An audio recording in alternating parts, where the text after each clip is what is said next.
School സൈക്കോളജിയാണ് നമ്മുടെ വിഷയം. ഇത് ഏകദേശം നമ്മൾ കുറേ കഴിഞ്ഞു പോയിട്ടുണ്ട്. എന്നാലും പുതിയതായിട്ട് ചേർന്നവർക്കും ഇത് കുറച്ച് ദിവസമായിട്ട് നമ്മൾ ബ്രേക്ക് ആയതുകൊണ്ട് ഒന്നുകൂടെ എടുക്കുകയാണ്. സ്കൂൾ സൈക്കോളജി എന്ന് പറഞ്ഞാൽ പല തെറ്റിദ്ധാരണകളുമുള്ള ഒരു ഫീൽഡാണ്. സ്കൂളിൽ സാധാരണഗതി സൈക്കോളജിസ്റ്റ് ഉണ്ട്, കൗൺസിലേഴ്സ് ഉണ്ട്. അതുകൂടാതെയാണ് സ്കൂൾ സൈക്കോളജി എന്ന് പറഞ്ഞൊരു പുതിയ വിഭാഗം തുടങ്ങിയിരിക്കുന്നത്. അത് തുടങ്ങാനുണ്ടായ കാരണം പറഞ്ഞു വരുന്നു. ഏകദേശം 14% ആൾക്കാരോളം ഇന്ത്യയിലെ പോപ്പുലേഷൻ യൂത്താണ്. നല്ലൊരു ശതമാനം ആൾക്കാർ വിദ്യാഭ്യാസത്തിന് പുതിയ മേഖലകൾ തേടി വരുന്നുണ്ട്. പുതിയ പുതിയ ക്ലാസ്സുകൾ, പുതിയ പുതിയ കോഴ്സുകൾ, പുതിയ സബ്ജക്റ്റുകൾ എല്ലാം വന്നപ്പോൾ വിദ്യാഭ്യാസത്തിന് മുൻഗണന കൊടുത്തു. കൂടാതെ ഗവൺമെൻറ്റിൻ്റെ ഭാഗത്ത് നിന്ന് പുതിയ പല സംരംഭങ്ങളും തുടങ്ങിയതുകൊണ്ട് അതിനകത്ത് ഒന്ന് റൈറ്റ് ടു എഡ്യൂക്കേഷൻ ആണ്, കുട്ടികളുടെ റൈറ്റ് ടു എഡ്യൂക്കേഷൻ. പിന്നെ സർവശിക്ഷാ അഭിയാൻ ഇങ്ങനെയൊക്കെ തുടങ്ങി. അത് കുട്ടികളുടെ വിദ്യാഭ്യാസ ആവശ്യങ്ങൾക്ക് വേണ്ടിയും അവരുടെ ഉന്നമനത്തിന് വേണ്ടിയുമാണ്.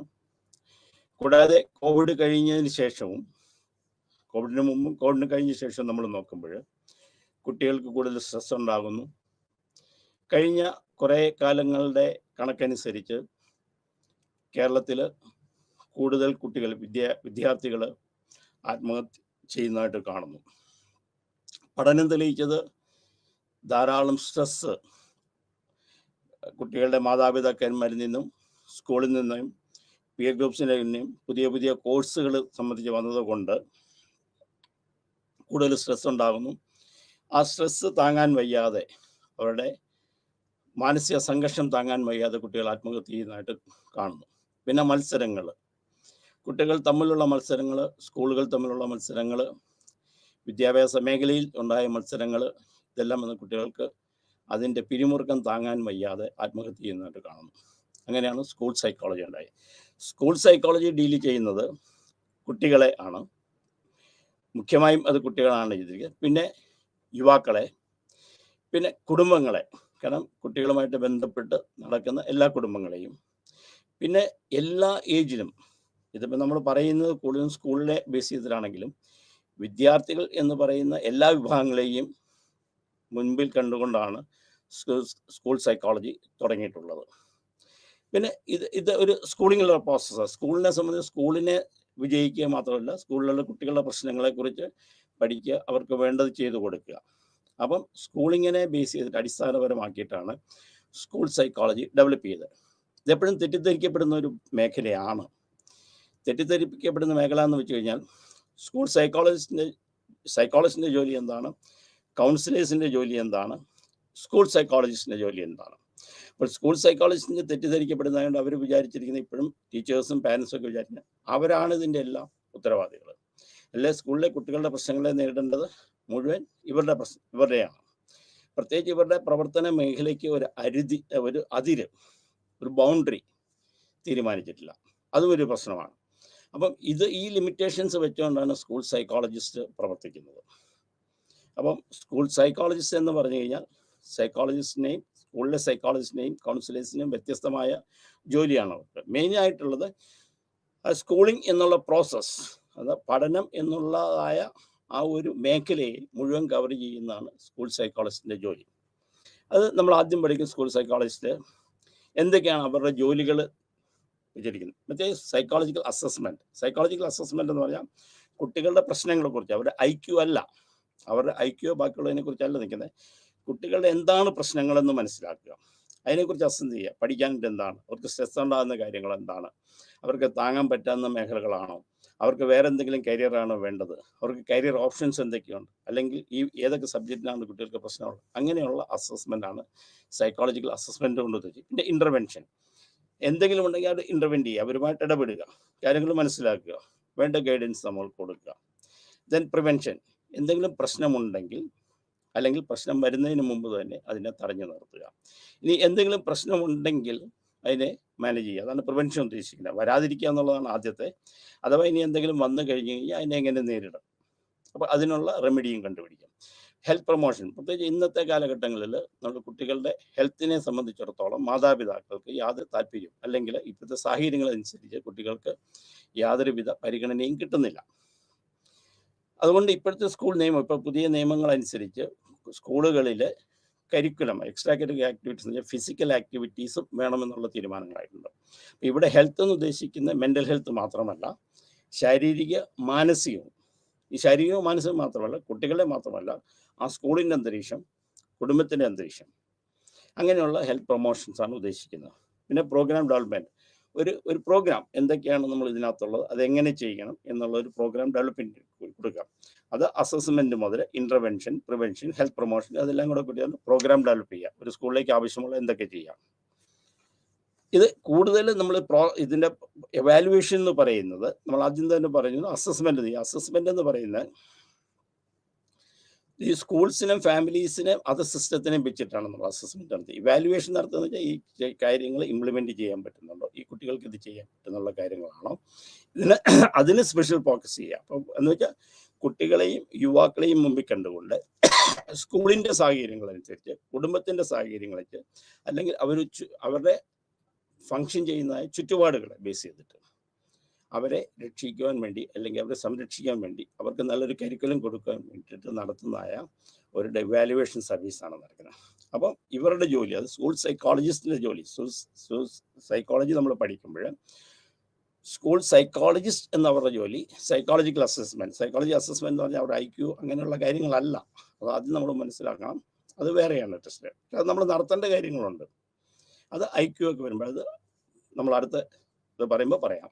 അപ്പോൾ ഇൻ്റർവെൻഷൻ, എന്തൊക്കെയാണ് അവിടുത്തെ പ്രശ്നങ്ങൾ മനസ്സിലാക്കുക, ആ പ്രശ്നങ്ങളെ തടഞ്ഞു നിർത്തുക, അല്ലെങ്കിൽ അങ്ങനെ പ്രശ്നങ്ങൾ അവിടെ ഡെവലപ്പ് ചെയ്യാൻ നോക്കുക. പ്രിവെൻഷനാണ്. Prevention is better than cure. രോഗമുണ്ടായിട്ട് അതിന് ചികിത്സിക്കുന്നില്ലെന്ന് നല്ലത്. കുട്ടികൾ സൂയിസൈഡ് ചെയ്തിട്ട്, ആത്മഹത്യ ചെയ്തിട്ട് എന്താണ് ആത്മഹത്യ ചെയ്യാൻ കാരണം എന്ന് അന്വേഷിക്കുന്നത് പകരം ആത്മഹത്യ ഉണ്ടാകുന്നതിന് മുമ്പ് തന്നെ അവരുടെ മാനസികമായ പ്രശ്നങ്ങളെ നമ്മൾ കണ്ടുപിടിക്കുക, പരിഹാരം കാണുക. ഇനി എന്തെങ്കിലും അങ്ങനെ ഒരു പ്രശ്നം ഉണ്ടായെന്ന് കഴിഞ്ഞ് കഴിഞ്ഞാൽ അതിനെ നമ്മൾ പ്രിവെൻറ്റ് ചെയ്യുക. Then health promotion. Health promotion എന്ന് പറയുന്നത് പ്രത്യേകിച്ച് നമ്മൾ മനസ്സിലാക്കി, ഹെൽത്ത് പ്രൊമോഷൻ ഉദ്ദേശിക്കുന്നത് അവരുടെ മാനസികമായ മാത്രമല്ല, ശാരീരിക മാത്രമല്ല, കുട്ടികളുടെ ശാരീരിക മാനസികം, സ്കൂളിൻ്റെ അന്തരീക്ഷങ്ങളിലുണ്ടാകുന്ന ഹെൽത്ത് പ്രൊമോഷൻസ്, സ്കൂളിങ്ങിനുണ്ടാകുന്ന ഹെൽത്ത് പ്രൊമോഷൻ, പാരൻസിൻ്റെതായ ഹെൽത്ത് എന്ന് പറഞ്ഞാൽ മാനസിക ശാരീരികമായ എല്ലാ മേഖലകളിലും ഇതാണ്. പിന്നെ ഇതിനു വേണ്ടി ഒരു പ്രോഗ്രാം ഡെവലപ്പ് ചെയ്യുക. എന്തൊക്കെ നമുക്ക് ഈ സ്കൂളുകളിലേക്ക് ചെയ്യണം, എന്തൊക്കെ ഓരോ കുട്ടികളുടെ കാര്യങ്ങളുണ്ട്, അതിനെ വ്യക്തമായി മനസ്സിലാക്കി ഒരു പ്രോഗ്രാം 1, 2, 3, 4 എന്ന് പറഞ്ഞ് ആദ്യം ഇത് ചെയ്യണം, അത് കഴിഞ്ഞ് ഇന്ന കാര്യങ്ങൾ ചെയ്യും, അത് കഴിഞ്ഞ് ഇന്ന കാര്യങ്ങൾ, അതിൻ്റെ ഇതും കഴിഞ്ഞിട്ട് പിന്നെ നമ്മൾ അതിന് ഇവാലുവേഷൻ സർവീസ് ചെയ്യണം. ഈ ചെയ്ത കാര്യങ്ങൾ പ്രായോഗികമായ കാര്യങ്ങളാണ് നമ്മൾ ഡെവലപ്പ് ചെയ്തിരിക്കുന്നത്. അത് നടന്നിട്ട് അത് എങ്ങനെയാണ് അത് ഇവാലുവേഷൻ ചെയ്യുക, അത് കുട്ടികളുടെയും കുടുംബത്തെയും യുവാക്കളെയും സ്കൂളിനെയും അത് മറ്റു ചുറ്റുപാടുകളെയും, ചുറ്റുപാടുമുള്ള സിസ്റ്റത്തിനെ കുറിച്ച് എല്ലാം കൂടെ പഠനം കണ്ട് അതിനെ ഇവാലുവേറ്റ് ചെയ്യുക എന്നുള്ളതാണ്. അപ്പോൾ എല്ലാ മേഖലകളിലും ബാധിക്കുന്നതായ ഒരു ഇവാലുവേഷനാണ് നമ്മൾ ഇവിടെ ഉദ്ദേശിക്കുന്നത്. പിന്നെ ഇഷ്യൂസ്, ഇത് എന്താണ് നമ്മൾ അപ്പോൾ ഈ ഒരു കുട്ടിയെക്കുറിച്ച് നമ്മൾ പഠിക്കുമ്പോൾ അവരുടെ ഡെവലപ്മെൻറ്റ് നേച്ചർ ആൻഡ് നച്ചർ, പ്രകൃതിയും അവൻ്റെ വളർച്ചയും. പ്രകൃതി എന്ന് പറയുന്നത് അവൻ്റെ വളർത്തുന്നത് ജന്മത് ജനറ്റിക്കൽ ഫാക്ടേഴ്സ് ഉൾപ്പെടെയാണ്. അപ്പം ജനറ്റിക്കൽ ഫാക്ടേഴ്സ് 2 രീതിയിലുള്ള ഭാഗമാണ് നമ്മൾ ഇതിനകത്ത് വെക്കുന്നത്. ഒന്ന് internal, that is internal environment and external environment. Internal environment പറയുന്ന ഒരു കുട്ടി സൈഗോട്ടാകുന്ന ഗർഭധാരണ സമയം മുതൽ ആ കുട്ടിയുടെ വളർച്ച സെമൻ അകത്തേക്ക് പോയി, ശുക്ലമകത്തേക്ക് പോയി, അതിൽ ചെന്ന് ഓവുമായിട്ട് ചേർന്ന് ഫെലോപ്പിൻ്റെ ഉള്ളിടെ യാത്ര ചെയ്ത് അവിടെ നിന്ന് അത് സൈഗോട്ട് ഫോം ചെയ്ത് തിരിച്ചു വന്ന് ഗർഭപാത്രത്തിലേക്ക് വരും. അത് ആദ്യത്തെ, അത് ന്യൂറോളജിക്കൽ നേഴ്സിനകത്തോടെ സംഭവിക്കും. പിന്നെ ഗർഭപാത്രത്തിൽ വന്നിട്ട് ചെയ്യുക, ഇൻട്രായൂട്രസ്. ഇപ്പം ഇത്രയും ഡെവലപ്മെൻ്റ് ഉണ്ടെങ്കിൽ ഇവിടെ എന്തെങ്കിലും സംഭവിച്ചാൽ കുട്ടിയുടെ മാനസികമായ ശാരീരികമായ പ്രശ്നങ്ങളെക്കുറിച്ച് നമ്മൾ ചെയ്യും. അപ്പോൾ കുട്ടിയുടെ ഡെവലപ്മെൻ്റ് എന്ന് പറയുന്നത് 2 രീതിയിലാണ്. ഒന്ന് heredity and environment, genetical factors and nature. അപ്പോൾ ഒന്ന് പാരമ്പര്യമായിട്ടുള്ള, അതായത് ആൺകുട്ടിയാണോ പെൺകുട്ടിയാണോ, 23 തരത്തിലുള്ള 23 പേഴ്സ് ഓഫ് ക്രോമോസോമാണുള്ളത്. അതിൽ ഒരു ക്രോമോസോം ആണ് ജെൻഡർ തീരുമാനിക്കുക, ആണാണോ പെണ്ണാണോ എന്ന് തീരുമാനിക്കുക. XX XY ആണ്. അതിനകത്ത് XY ചേർന്ന് കഴിഞ്ഞാൽ ആൺകുട്ടിയും XX ചേർന്ന് കഴിഞ്ഞാൽ പെൺകുട്ടിയാണ്. അപ്പോൾ അത് ആദ്യം ജെനറ്റിക്കൽ ഫാക്ടർ. പിന്നെ ഇതിൻ്റെ ഡെവലപ്മെൻറ്റ്, ഗർഭപാത്രത്തിൽ ഉണ്ടാകുമ്പോൾ കുട്ടികൾക്ക് ശരിയായ പോഷകാഹാരങ്ങൾ കിട്ടുന്നുണ്ടോ, ഗർഭത്തിൽ വെച്ച് എന്തെങ്കിലും പ്രശ്നങ്ങൾ ഉണ്ടാകുന്നുണ്ടോ, കുട്ടി ജനിക്കുന്ന കറക്റ്റ് സമയത്താണോ, അതിന് മുൻപാണ് ജനിച്ചത്, പ്രീമച്ചർ ഡെലിവറി ആണോ, അവിടുത്തെ ഗർഭപാത്രത്തിൽ വെച്ച് എന്തെങ്കിലും കുട്ടികൾക്ക് സംഭവിച്ചിട്ടുണ്ടോ, വളർച്ചയിൽ എന്തെങ്കിലും പ്രശ്നങ്ങളുണ്ടോ, ബുദ്ധി വളരുന്നുണ്ടോ, മാനസികമായ ശാരീരിക ഇപ്പോൾ പല സ്കാനുകളുണ്ട് കുട്ടികളുടെ ഡെവലപ്മെൻറ്റ്, അതായത് ഒരു ഗർഭസ്ഥ ശിശുവിൻ്റെ വളർച്ചയെക്കുറിച്ച് പഠിക്കാൻ ധാരാളം മാർഗങ്ങൾ. അപ്പം നേച്ചർ അതിനും നർച്ചർ വിഷയം നമ്മൾ വളർത്തുന്നതിൻ്റെ ചുറ്റുപാട് എന്ന് സൈക്കോളജിക്കലായിട്ടുള്ള മാനസികമായിട്ടുള്ളത്, ചുറ്റുപാട് സോഷ്യലായിട്ടുള്ളത്, ഫിസിക്കൽ എൻവയോൺമെൻറ്റ്, ഇത്രയും കാര്യങ്ങളാണ് നമ്മൾ നോക്കുന്നത് ഒരു കുട്ടിയുടെ ഡെവലപ്മെൻറ്റ്. പിന്നെ കണ്ടിന്യൂസ് ആൻഡ് കണ്ടിന്യൂസ് ആയിട്ട് ഓരോ സ്റ്റേജിലും അവൻ്റെ വളർച്ചയ്ക്ക് അനുസരിച്ചുള്ള ഇതുണ്ട്. ഡിസ്കണ്ടിന്യൂസ് ആണ്, അത് കറക്റ്റായിട്ട് നമുക്ക് കിട്ടുന്നില്ല. അപ്പോൾ കുട്ടികളുടെ വളർച്ചയിൽ കുട്ടിയുടെ മാനസികമായ പ്രശ്നങ്ങൾ ഈ വളർച്ച നോക്കുമ്പോൾ, മെൻ്റൽ ഡെവലപ്മെൻറ്റ് നോക്കുമ്പോൾ അത് ഒന്ന് നേച്ചർ വേഴ്സസ് നേച്ചർ, ജനറ്റിക്കലായിട്ടുള്ളതും സാമൂഹ്യപരമായിട്ടുള്ളതും. പിന്നെ കണ്ടിന്യൂസ് ഡെവലപ്മെൻ്റ് ആണ്. ഡിസ്കണ്ടിന്യൂസ് ഡെവലപ്മെൻറ്റ് എങ്ങനെ സംഭവിക്കുന്നു അതിനെക്കുറിച്ച് നമ്മൾ വ്യക്തമായൊരു ധാരണ ഉണ്ടാക്കും. സ്റ്റെബിലിറ്റി ചേഞ്ച്, അപ്പം സ്റ്റെബിലിറ്റി ഓരോ കാലഘട്ടങ്ങളിലും ചേഞ്ച് ചെയ്യേണ്ട. 2 വയസ്സിന് കുട്ടികൾക്കുണ്ടാകുന്ന ചേഞ്ച്, 5 വയസ്സിനുണ്ടാകുന്നത്, 7 വയസ്സിനുണ്ടാകുന്നത്, 12 വയസ്സിലുണ്ടാകുന്നത്, അങ്ങനെ സ്റ്റെബിലിറ്റി, ആ ചേഞ്ചസ് വളരെ സ്റ്റേബിളായിട്ടാണ് വരുന്നത്. അത് പെട്ടെന്ന് മാറ്റങ്ങൾ സംഭവിക്കുകയാണോ, അതാണ് കുട്ടിയുടെ ഡെവലപ്മെൻറ്റ് സ്റ്റേജ് നമ്മൾ പഠിക്കുന്നത്. പിന്നെ ലൈഫ് സ്പാൻ ഡെവലപ്മെൻറ്റ്, എങ്ങനെയാണ് കുട്ടികളുടെ വളർച്ച ഈ ഡെവലപ്മെൻറ്റ് എന്ന് പറയുന്നത് ലൈഫ് ലോങ് ആണ്. കാരണം ജനിക്കുന്നത് മുതൽ മരിക്കുന്നതും വരെ അവൻ്റെ മാനസികമായ ശാരീരികമായ വളർച്ചകൾ സംഭവിച്ചുകൊണ്ടിരിക്കുകയാണ്. അപ്പം ഓരോ പ്രായത്തിൽ, അതായത് കുട്ടിക്ക് 2 വയസ്സിൽ എങ്ങനെ ഉണ്ടാകുന്നു, 3 വയസ്സിലുണ്ടാകുന്നു, കുട്ടിക്ക് 18 വയസ്സുമ്പോൾ എങ്ങനെ ഉണ്ടാകും, ആ ഡെവലപ്മെൻറ്റ് എന്ന് വെച്ചാൽ ഓരോ കാലഘട്ടങ്ങളിലും മാനസികമായ ശരീരം ലൈഫ് ലോങ് പ്രോസസ്സാണ്. മൾട്ടി ഡയമെൻഷൻ, ഒരു ഡയമെൻഷൻ വെച്ചിട്ട് നോക്കാൻ പറ്റില്ല. കുട്ടികളുടെ ഒരു ഭാഗത്തേക്ക് അവന് മാനസികം മാത്രമാണോ, ശാരീരികം മാത്രമാണോ, സാമൂഹികം മാത്രമാണോ എന്നല്ല, എല്ലാ തലങ്ങളിലും മൾട്ടി ഡയമെൻഷനിലാണ്. ഒരു കുട്ടിയുടെ ഡെവലപ്മെൻറ്റ് എന്ന് പറഞ്ഞാൽ അച്ഛൻ്റെ അമ്മയിൽ നിന്ന് സ്നേഹം കിട്ടണം, സമൂഹത്തിൽ നിന്നുള്ള അംഗീകാരം കിട്ടണം, അവന് പഠിക്കണം, മാനസികമായ വളർച്ചകൾ ഉണ്ടാകണം. ആ മാനസികമായ വളർച്ചകൾ മാത്രം പോരാ, അവന് അതിൻ്റേതായ സംരക്ഷണങ്ങൾ, പ്രൊട്ടക്ഷൻ കിട്ടണം, ഇതെല്ലാം കിട്ടണം. അതായത് ഒരു കുട്ടിയെ സംബന്ധിച്ചിടത്തോളം അവൻ്റെ ഡെവലപ്മെൻറ്റിൻ്റെ പല തലങ്ങളിലും നീഡ് സാറ്റിസ്ഫൈ ചെയ്യണം. Primary and secondary needs. Primary needs എന്ന് പറഞ്ഞാൽ അതിൻ്റെ ഫിസിയോളജിക്കൽ നീഡും, സെക്കൻഡറി എന്ന് പറഞ്ഞാൽ സൈക്കോ സോഷ്യൽ നീഡ്സുമാണ്. അപ്പോൾ പ്രൈമറി നീഡ്സും സെക്കൻഡറി നീഡ്സും കറക്റ്റായിട്ട് ഡെവലപ്പ് ചെയ്ത് വന്നെങ്കിൽ മാത്രമേ ഉള്ളൂ ആ കുട്ടിയുടെ വളർച്ചയിൽ കാര്യമായിട്ട് നല്ലൊരു ലക്ഷ്യത്തിലെത്താൻ സാധിക്കുള്ളൂ. അപ്പോൾ ഇത് മൾട്ടി ഡയമെൻഷനാണ്. ഒരു ഭാഗത്തു നിന്ന് മാത്രം നോക്കിയാൽ പോരാ, ആഹാരം മാത്രം കൊടുത്താൽ പോരാ, ശാരീരികമായ വളർച്ച നോക്കണം. അവന് മാനസികം മാത്രം എടുത്താൽ പോരാ, അവന് സ്പിരിച്വലായിട്ട് കൊടുക്കണം. എല്ലാ ഡയമെൻഷനിലും നമ്മൾ കുട്ടികളുടെ വളർച്ചയെക്കുറിച്ച് നമ്മൾ ചിന്തിക്കണം. അതാണ് ഡെവലപ്മെൻറ്റ് ഈസ് മൾട്ടി ഡയമെൻഷൻ എന്ന് പറയുന്നത്. ദെൻ മൾട്ടി ഡയറക്ഷൻ, പല ഭാഗത്തേക്കാണ് പോകുന്നത്. അതായത് കുട്ടികളുടെ വളർച്ച എന്ന് പറയുന്നത് നേരെ അങ്ങ് പോവുകയല്ല, സ്റ്റേബിളായി നേരെ മുകളിലോട്ട് മാത്രം പോകുക. അത് മൾട്ടി ഡയറക്ഷനാണ്, പല ഭാഗങ്ങളിലേക്കും പോകുന്നുണ്ട്. അവൻ്റെ വിദ്യാഭ്യാസപരമായിട്ട് പോകുന്നുണ്ട്, അവൻ്റെ സോഷ്യലൈസേഷനിൽ നമ്മൾ പോകുന്നുണ്ട്, അവൻ്റെ ചിന്താഗതികൾ ഉണ്ടാകുന്നുണ്ട്. അങ്ങനെ ആൻഡ് ഡെവലപ്മെൻറ്റ് ഈസ് പ്ലാസ്റ്റിക് എന്ന് വെച്ച് കഴിഞ്ഞാൽ കാലങ്ങൾക്കനുസരിച്ച് ചെയ്യണം. അത് നമ്മളൊരു ക്ലേ ഉണ്ടാക്കിയിട്ട് നമ്മുടെ ആവശ്യത്തിന് അവനെ മോൾഡ് ചെയ്യുന്നത് പോലെ സാഹചര്യങ്ങൾ മാറുന്നതനുസരിച്ച് അവന് അതുമായിട്ട് അഡ്ജസ്റ്റ് ചെയ്യാൻ സാധിക്കണം. അപ്പം ലൈഫ് സ്പാൻ്റെ ഡെവലപ്മെൻറ്റ് അതിൻ്റെ പ്രിൻസിപ്പൾസ് എന്ന് പറഞ്ഞാൽ ഡെവലപ്മെൻറ്റ് ലൈഫ് ലോങ് ആണ്, മൾട്ടി ഡയമെൻഷനാണ്, മൾട്ടി ഡയറക്ഷനാണ്, പ്ലാസ്റ്റിക്കാണ്, മൾട്ടി ഡിസിപ്ലിനറി ആണ്. പല സംഗതികളെയാണ് നമ്മളിപ്പോൾ സൈക്കോളജിക്കല്ല പല ഡിസിപ്ലിൻ ഉണ്ടെന്ന് പറയുന്ന പോലെ പല ഭാഗത്തു നിന്നുള്ള സംഗതികൾ വരുമ്പോഴാണ് മൾട്ടി ഡിസിപ്ലിനറി ടാസ്ക്കാണ് ഡെവലപ്മെൻറ്റ് എന്ന് പറയുന്നത്. ഇൻഡിവിജ്വൽ ഡിഫറൻസ് ഉണ്ടാകും. ഇൻഡിവിജ്വൽ ഡിഫറൻസ് ഒരു കുട്ടിക്ക് ഉണ്ടാകുന്ന 2 കാരണങ്ങളാണ്. ഒന്ന് ഹെറിഡിറ്റി ആണ്, പിന്നെ എൻവയോൺമെൻറ്റൽ ഫാക്ടർ. ഹെറിഡിറ്ററി ഫാക്ടേഴ്സ് എന്ന് പറയുമ്പോൾ അതിൻ്റെ റോൾ ഓഫ് ജെനറ്റിക്കൽ ഇൻഹെറിറ്റൻസ്, പാരമ്പര്യമായിട്ട് കിട്ടുന്നത്, അപ്പം മാതാപിതാക്കളുടെ കയ്യിൽ നിന്ന് കിട്ടുന്നത്. അതെന്താ പറഞ്ഞാൽ 23 പെയർസ് ഓഫ് ക്രോമോസോമാണുള്ളത്, ജോഡി ക്രോമോസോമാണുള്ളത്. അപ്പോൾ അതിനകത്ത് എക്സ് ആൻഡ് XY എന്ന് പറയുമ്പോൾ ആണോ പെണ്ണോ ജെൻഡർ തീരുമാനിച്ചു. പിന്നെ അച്ഛൻ്റെ അമ്മയുടെ പാരമ്പര്യമായിട്ടുള്ള കാര്യങ്ങൾ, അവരുടെ മാനസികമായ പ്രശ്നങ്ങൾ, ശാരീരികമായിട്ടുള്ള പ്രശ്നങ്ങൾ, അവർക്കുണ്ടാകുന്ന രോഗങ്ങൾ, അത് ഇത്രയും നമ്മൾ വന്നു കഴിഞ്ഞു ഹെറിഡിറ്ററി ഫാക്ടർ പറയുമ്പോൾ. പിന്നെ റോൾ ഓഫ് എൻവയോൺമെൻറ്റ്, പിന്നെ ചുറ്റുപാടുകൾ, കുട്ടി ജനിച്ച് വീഴുന്ന ചുറ്റുപാടുകൾ എന്ന് പറയുമ്പം ആദ്യം ഫാമിലി, ഫസ്റ്റ് വൺ നമ്മൾ പറയുന്നത് ഫാമിലി, കുടുംബം, ഇതെൻ്റെ പിയർ ഗ്രൂപ്പ്സ്, അവൻ ആൾക്കാരുമായിട്ട് ചേരുന്നത്, ഇതെൻ്റെ സ്കൂള്, പിന്നെ സ്കൂൾ കഴിഞ്ഞാൽ അവൻ്റെ ഫ്രണ്ട്സ്, സൊസൈറ്റി, ഏത് സമൂഹത്തിൽ വളരുന്നു, ഏത് സാഹചര്യത്തിൽ വളരുന്നു, ഇതൊക്കെയാണ് റോൾ എൻവയോൺമെൻറ്റൽ ഫാക്ടേഴ്സ് വരുന്നത്. ദെൻ പല തിയറികളുണ്ട്, പല തിയറികൾ ഇതിനകത്ത് പറയുന്നത്. Socio culture theory of development, അത് ഫസ്റ്റ് വിഗോയ്സ് ആണ് പറയുന്നത് കോഗ്നിറ്റീവ് ഡെവലപ്മെൻ്റ് ആണ്. അവൻ്റെ പെർസെപ്ഷൻ, ഓരോ കാര്യത്തെക്കുറിച്ചും ആളെങ്ങനെ പെർസീവ്, കോഗ്നേഷൻ എന്ന് വെച്ചാൽ ചിന്താഗതി, അവൻ കാണുന്നതിനെ എങ്ങനെ വിലയിരുത്തുന്നു, അതെങ്ങനെ അവനെ എമോഷണലി എടുക്കുന്നു, അത് വെച്ചിട്ടാണ് ഒരു കുട്ടി വളരുന്ന സാഹചര്യത്തിൽ അവനതിനെ കാണുന്നതിനെയും അവനെ മനസ്സിലാക്കുന്നതിനെയും അവനത് എങ്ങനെ ചിന്താഗതിയിലേക്ക് എടുക്കുന്നതും അതിനനുസരിച്ച് എങ്ങനെ പ്രവർത്തിക്കുന്നു, അവനെങ്ങനെ അവൻ്റെ വൈകാരികമായ തലത്തിൽ അവനെ കാണുന്നു, അതാണ് അവൻ്റെ ഡെവലപ്മെൻറ്റിനെ ബാധിക്കുക.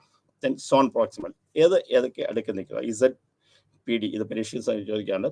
സോൺ പ്രോക്സിമൽ ആണ്, എവിടേക്ക് നിൽക്കുന്നു, ഏത് ഭാഗം വഴി ഏത് കാര്യങ്ങളുമായിട്ട് ചേരുന്നു. ഇതൊക്കെ ഞാൻ കഴിഞ്ഞ ക്ലാസ് നേരത്തെ എക്സ്പ്ലെയിൻ ചെയ്തിട്ടുള്ളതാണ്, അതുകൊണ്ടാണ് അത് പറയുന്നത്. ഇത് വെഗോറ്റ്സ്കിയുടെ സോഷ്യൽ കൾച്ചറൽ തിയറിയാണ്. ഇത് സാറിന് പരീക്ഷയ്ക്ക് ചോദിക്കാറുണ്ട്. അത് സെക്കൻഡ് ZPD, അത് ചോദിക്കാനുള്ള zone of proximal development. Then അടുത്തത് നോക്കിയ ഒരു കുട്ടി, Brunner's idea of knowledge acquisition, എങ്ങനെ കുട്ടികൾ കാര്യങ്ങൾ മനസ്സിലാക്കുന്നത്, എങ്ങനെ കാര്യങ്ങൾ മനസ്സിലാക്കുന്നു ചെയ്യുന്നു എന്നുള്ളതാണ്. അതായത് knowing how to do things, ഒരാൾ ചെയ്യുന്ന കണ്ടിട്ട് ഒരു കാര്യം എങ്ങനെ ചെയ്യണം അത് കണ്ടുപഠിക്കുകയാണ്. അച്ഛൻ എങ്ങനെ ചെയ്യുന്നു, അമ്മ എങ്ങനെ ചെയ്യുന്നു, ഒരു സാഹചര്യത്തിൽ എങ്ങനെ ചെയ്യുന്നു, അത് ഇനാക്റ്റീവ് റെപ്രസെൻറ്റേഷൻ, അത് കണ്ട് നമ്മൾ കാര്യങ്ങൾ മനസ്സിലാക്കുക. ആദ്യം ഒരു കുട്ടി കാര്യങ്ങൾ ഐഡിയ നോളജ് അക്വിസിഷൻ ചെയ്യുന്നതിന് കണ്ട് മനസ്സിലാക്കുക. ഓരോ സാഹചര്യത്തിലും ഒരാളെങ്ങനെ പെരുമാറുന്നു, ഏതൊരു കാര്യത്തിൽ ഇന്നയാൾ ഇന്ന സമയത്ത് ഇങ്ങനെ ചെയ്തു, അപ്പോൾ അത് നമ്മൾ ചെയ്യേണ്ട കാര്യങ്ങളാണ്. അത് ചെയ്യേണ്ട കാര്യങ്ങൾ ഒരാൾ ചെയ്യുമ്പം അത് മറ്റുള്ളവർ റെസ്പെക്ട് ചെയ്യുന്നു. സോ ഞാനത് ഫോളോ ചെയ്യേണ്ടതാണ്, അത് കുട്ടി ഫോളോ ചെയ്യും. അതാണ് knowing how to do things. Then iconic knowledge based on representing knowledge through visual imaginary, കണ്ട് ആദ്യം നമ്മൾ എങ്ങനെയാണെന്ന് മനസ്സിലാക്കി അണ്ടർസ്റ്റാൻഡ് ചെയ്തു, പിന്നെ ഓരോന്ന് ചെയ്യുന്നത് നമ്മൾ കാണുക. അപ്പോൾ ഇങ്ങനെ കാണണം, ഒരാൾ കാണുമ്പോൾ എഴുന്നേറ്റ് നിൽക്കണം, ഇന്ന സമയത്ത് ഇന്ന രീതിക്ക് ചെയ്യണം. അപ്പോൾ ഒരാൾ കാണുന്നത് നമ്മൾ കണ്ടിട്ട് ആ നോളജ് ത്രൂ വിഷ്വൽ ഇമാജിനറി കണ്ട് നമ്മൾ ഇങ്ങനെയാണെന്ന് മനസ്സിലാക്കി ഇത് ഇങ്ങനെയെങ്കിൽ ചെയ്യണം എന്നുള്ളത് നമ്മൾ മനസ്സിലാക്കി ചെയ്യണം. ദെൻ അടുത്ത നോളജ് എന്ന് പറയുന്നത് symbolic knowledge based on language and his transmitted through culture, പറഞ്ഞ് കേട്ട് നമ്മൾ മനസ്സിലാക്കുക. നമ്മൾ ഭാഷ മനസ്സിലാകുമ്പം ആ ഭാഷയിൽ കൂടെ കുറേ ഐഡിയ നമുക്ക് വരുന്നുണ്ട്. ആ ഐഡിയയും കൂടെ നമ്മൾ മനസ്സിലാക്കി സിംബോളിക് നോളജ് ആയിട്ട്, അപ്പം 3 രീതിയിലുള്ള Brunner's idea of knowledge acquisition എന്ന് പറഞ്ഞാൽ inactive representation, then iconic knowledge, then symbolic knowledge. അപ്പം ഫസ്റ്റ് തന്നെ ഇനാക്റ്റീവ് റെപ്രസെൻറ്റ്, നമ്മൾ ഒന്നും ചെയ്യാതെ വെറുതെ അതിനകത്ത് കാണുന്നു. സെക്കൻഡ്, നമ്മൾ പാർട്ടിസിപ്പേറ്റ് ചെയ്ത് കണ്ട് മനസ്സിലാക്കിയെടുക്കുന്നു. മൂന്നാമത്, നമ്മൾ ഡെവലപ്പ് ചെയ്യുന്ന ലാംഗ്വേജിൽ നിന്ന് നമ്മൾ മനസ്സിലാക്കിയെടുക്കുന്നു. The Bruner's idea of knowledge acquisition എന്ന് പറഞ്ഞാൽ ഇങ്ങനെ പഠിക്കുക. പിന്നെ ഇൻഫർമേഷൻ പ്രോസസ്സിംഗ് ആണ്. അതായത് നമ്മൾ സെൻസറി എന്തെങ്കിലും ഒരു സംഗതി കാണുമ്പോൾ നമ്മൾ 5 നമ്മുടെ സെൻസ് ഓർഗനിൽ കൂടെ 5 നമ്മൾ വിഷ്വൽ, ഒന്ന് നമ്മൾ കേൾക്കുന്നു, ഒന്ന് കാണുന്നു, ഒന്ന് മണക്കുന്നു, ഒന്ന് ടേസ്റ്റ് ചെയ്യുന്നു. ഇത് ഏതെങ്കിലും രീതിയിൽ നമ്മുടെ സെൻസ് ഓർഗനിൽ കൂടെ നമ്മുടെ ശരീരത്തിനകത്ത്, നമ്മുടെ ബ്രെയിനകത്തേക്ക് കയറും. അപ്പോൾ ഇമ്മീഡിയറ്റ് ആയിട്ട് നമ്മുടെ സാധനത്തിന് നമ്മൾ വിളിക്കുക, that is called immediate memory എന്നാണ് പറയുന്നത്, അത് സെൻസറി മെമ്മറി. അത് പതുക്കെ നമ്മൾ കുറേ പ്രാവശ്യം അത് കേട്ട് റിപ്പീറ്റ് ചെയ്യുമ്പോൾ അത് ഷോർട്ട് ടേം മെമ്മറിയിലേക്ക് പോകും.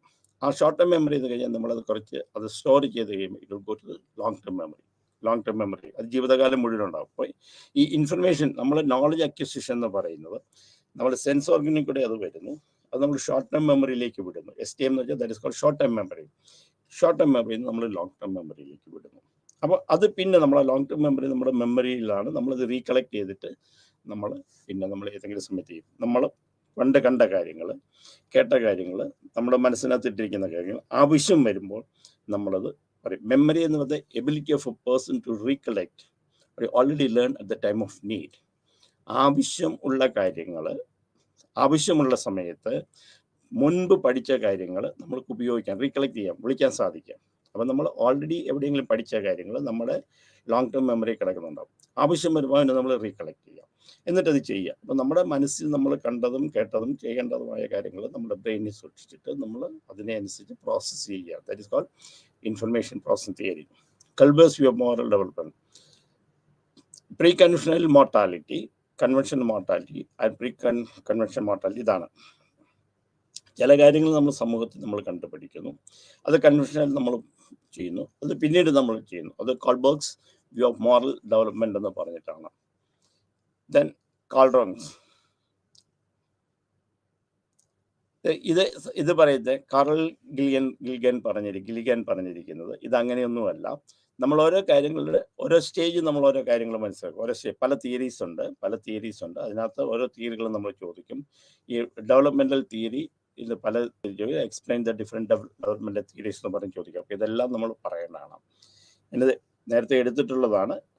ഒന്നുകൂടെ നമ്മൾ ഇത് റിപ്പീറ്റ് ചെയ്ത് പോവുകയാണ് നിങ്ങളെ മനസ്സിലാക്കാൻ വേണ്ടി. നേരത്തെ കേൾക്കാത്തവർക്കും ഇത് നമ്മൾ ഇതിനെ കണ്ടിന്യൂറ്റി വേണം, ഇത് ക്ലാസ്സിന് കണ്ടിന്യൂറ്റി വേണം. അതുകൊണ്ടാണ് നമ്മളിത് പഴയതൊന്നുകൊണ്ട് റിപ്പീറ്റ് ചെയ്ത് പറയുന്നത്. Gilligan strongly assert the transition from one stage to another. ഓരോ സ്റ്റേജിൽ നിന്ന് അടുത്ത സ്റ്റേജിലേക്ക് പോകുമ്പം നമ്മുടെ കോഗ്നിഷൻ, നമ്മൾ കണ്ടതും കേട്ടതും മനസ്സിലാക്കി കുറേ കാര്യങ്ങൾ നമ്മൾ പഠിക്കുന്നുണ്ട്. ആ ചേഞ്ച് നമുക്ക് ഉണ്ടാകുന്നുണ്ട്.